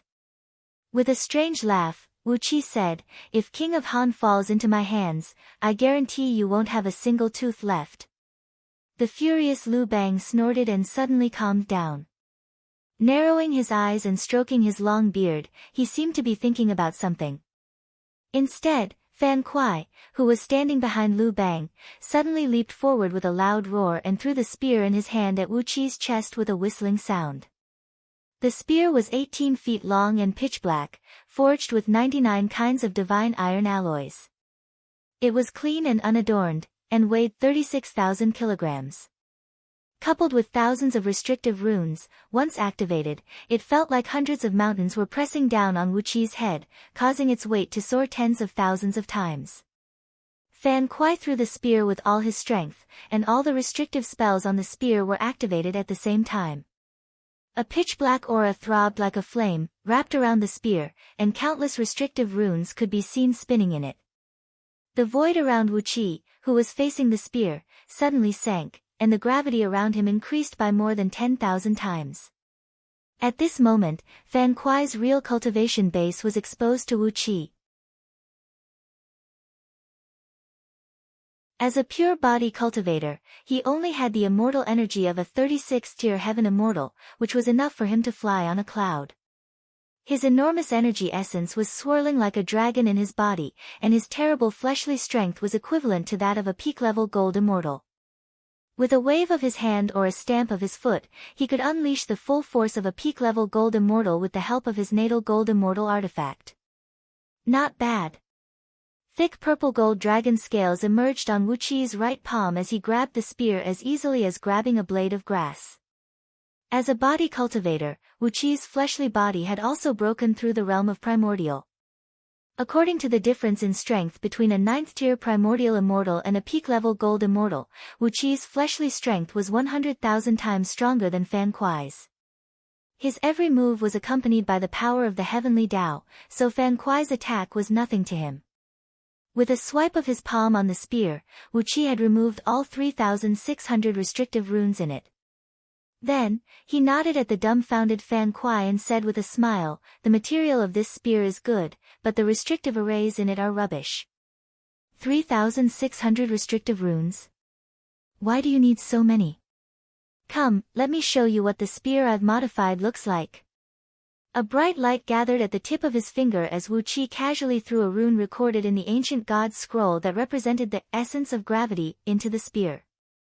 The rune, about 10 feet in circumference and shaped like a small hill, exuding a mighty pressure, slowly sank into the spear. In the blink of an eye, the 18 feet long spear shrank inwardly to only 9 feet long.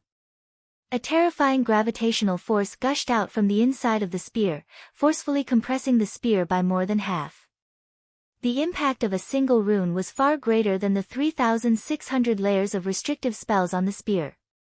Wu Qi weighed the spear in his hand, which had become much heavier, and then casually threw it over to Fan Kuai. Standing on the prow of the ship, Lu Bang raised his brows and uttered a spell. The dark cloud transformed from the sky-veiling flag of chaos wrapped up the spear and slowly pulled it to the ship. Staring fixedly at Wu Qi, Fan Kuai gritted his teeth and said, "It's just a rune. Do you think a rune can be compared to the 3,600 runes carefully arranged by Xian Xingzi, the #1 immortal craftsman of the celestial court?" Sneering, he grabbed the spear that Wu Qi had just reforged. Fan Kuai's dark, hairy face suddenly turned pale, and as soon as he held the spear, his arm was suddenly stretched by more than a foot. A series of cracking sounds rang out as all the muscles on his right arm, from his shoulder to his wrist, were broken, and blood sprayed out from dozens of wounds. The severe pain made him howl miserably, and he loosened his grip, letting the spear fall and smash heavily on the deck of the flying ship.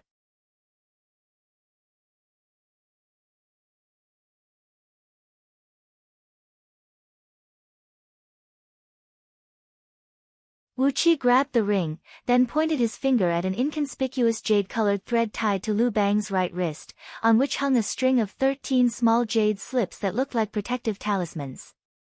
Lu Bang opened his mouth but did not say a word. As if his father had died, he took off the string of jade slips and threw them to Wu Qi painfully. Each of these small jade slips sealed a small dimensional void, and these jade slips were the only coordinate portals that led to those dimensional voids. All of Lu Bang's personal treasures were in them. Wu Qi looked at Lu Bang and his companions with a smile and said, "Don't play any tricks. Just take out all your money." "Well, that's right, Your Excellency Shao He is very wise. The pearl on your neck seems to be a storage magic treasure, isn't it? Don't be secretive and take it out quickly." "TSK, Your Excellency Han Xin is so straightforward."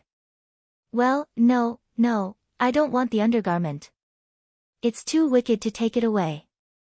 After a round of looting, Lu Bang and his companions looked at Wu Qi with tears in their eyes. Lu Bang said angrily, "Can I go now?"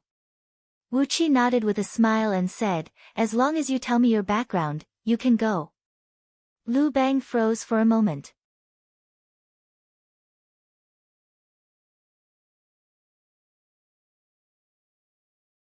Chapter 806. Wu Qi did not ask Lu Bang to tell him what the Celestial Court's plan was. No matter what the Celestial Court was going to do, the fact that the Buddhist League had joined hands with the Celestial Court, and that someone had even begun to block the entrance of Empress Was Palace, proved that things were beyond redemption. The Wahuang clan, one of the creators of the human race, who now controlled the myriad spirit cauldron, the source of the souls of billions of living beings under the heaven and earth, who had stepped into the realm of Tao fusing with the boundless virtues during the time of the mysterious figure, was now being blocked by someone. The water was deep and muddy. Wu Qi was not interested in such a muddy water now. Whether Diyu collapsed, and whether Panga continent was in the hands of the Celestial Court and the Buddhist League, it had nothing to do with Wu Qi. The more muddy the water, the easier it was to fish. When Diyu was strong, Wu Qi would be the Marquis of Diyu. When Diyu declined, the Celestial Court would be in control of everything, and Wu Qi would be the sect leader of the underhand sect. As a primordial immortal, he could still attain a high position in the Celestial Court. At most, he would just change his face. What was so troublesome about that? Therefore, Wu Qi did not care about the Celestial Court's plan. He was just curious about Lu Bang's background. After all, Lu Bang was a figure in the history that Wu Qi was familiar with. Everything about him was so interesting. Lu Bang's face was unsightly, but in the face of Wu Qi's violent threat, he could only gnash his teeth and tell him his background. To be precise, Lu Bang was the son of Crimson Emperor, the great celestial emperor of the South Pole of the Celestial Court, who commanded all living beings to patrol the universe. Crimson Emperor, the great celestial emperor of the South Pole of the Celestial Court, held all the departments of the Celestial Court, and was in charge of wiping out all the forces that disrespected the Celestial Court. In other words, the Celestial Court often followed the principle of, those who submit will prosper, and those who oppose will perish, and Crimson Emperor was the executor of this policy. As Crimson Emperor's son, Lu Bang was born 3 eons ago. He was smart and capable, and was born with the overall strength of a peak-level Heaven Immortal, and soon stepped into the realm of Gold Immortal. Unfortunately, his mother's clan did not have a high status, and was just an ordinary concubine. Emperor's concubine. So, the Lu Bang was become more capable and talented, and the Lu Bang was become more powerful. In the end, Lu Bang made a mistake under the scheme of his brothers and was severely punished by the Scarlet Emperor. He had to undertake the most arduous and unrewarding task, reincarnation, eradicating all forces that could pose a threat to the mortal world. Just as Crown Prince Chang Qin and the others had arranged, they had disturbed the warring states on Earth and helped the Emperor of Qin, Yingzheng. The Celestial Court immediately sent immortals to shake the foundation of Daqin. Then, Lu Bang was reincarnated into the mortal world, rose to power, and killed Xiang Yu, the hegemon king of Western Chu, and the others who were supported by King Yang Shan's clan after the Qin dynasty was plunged into chaos. After that, Lu Bang established the Great Han Dynasty and gathered the human sovereign qi of the mortal world. This human sovereign qi was then collected by the Scarlet Emperor using an immortal weapon to refine his own immortal weapon. According to the punishment Lu Bang had received, he would probably have to reincarnate tens of thousands of times, spend tens of thousands of lifetimes in the mortal world, build tens of thousands of dynasties, and gather such an enormous amount of human sovereign qi before Crimson Emperor could cancel his punishment. However, after Lu Bang returned to the Celestial Court after his last reincarnation, he quickly established a relationship with the Crown Prince of the Great Celestial Emperor of the Celestial Court. The Crown Prince intervened and persuaded Crimson Emperor to cancel his punishment, and asked him to serve as the special envoy of the Celestial Court stationed in Diyu, secretly carrying out some collusion missions. That was how Wu Qi met Lu Bang on Panga continent. If Lu Bang had not been so quick to curry favor this time, he would have been reincarnated again hundreds of years ago, and no one knew where he was now, leading a peasant rebellion and being beaten up by others. With a wry smile on his face, Lu Bang looked at Wu Qi and said coolly, "You see, that's who I am. I'm a poor man who is not loved by my father, so I can only struggle on my own. If I hadn't befriended the Crown Prince this time, I'm afraid I would never have a chance to make a name for myself." Wu Qi looked at Lu Bang. A poor man who struggled on his own. How could someone who befriended the crown prince of the celestial court and borrowed the sky-veiling flag of chaos from the North Celestial Emperor be a poor man? If that were the case, those immortals who had no backing should have cut their own throats a long time ago. With a cold snort, Wu Qi waved his hand, and the 108 Kunwu swords flew back into his body, shrouded in a vast starlight. As soon as the formation was retracted, the void suddenly darkened, and the countless stars within tens of thousands of miles around the formation disappeared. In the dark sky, there were only a few stars the size of beans shining brightly. In the void 100 miles away, Buddha Futu stomped his feet and roared in exasperation, "You bastard! Did you really shatter this mortal world? Heavens, the laws of the heavenly Tao here are crumbling. You damn thing!"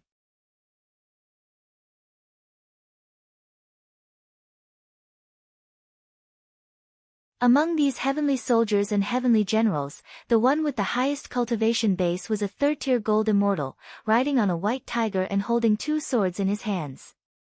Without wasting time talking to Wu Qi, he unleashed 2 beams of purple and green dragon-shaped sword energy that were 1,000 feet long and thrust toward Wu Qi.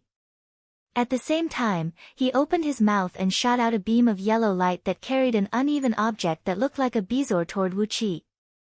Third-tier gold immortal. Wu Qi smiled faintly.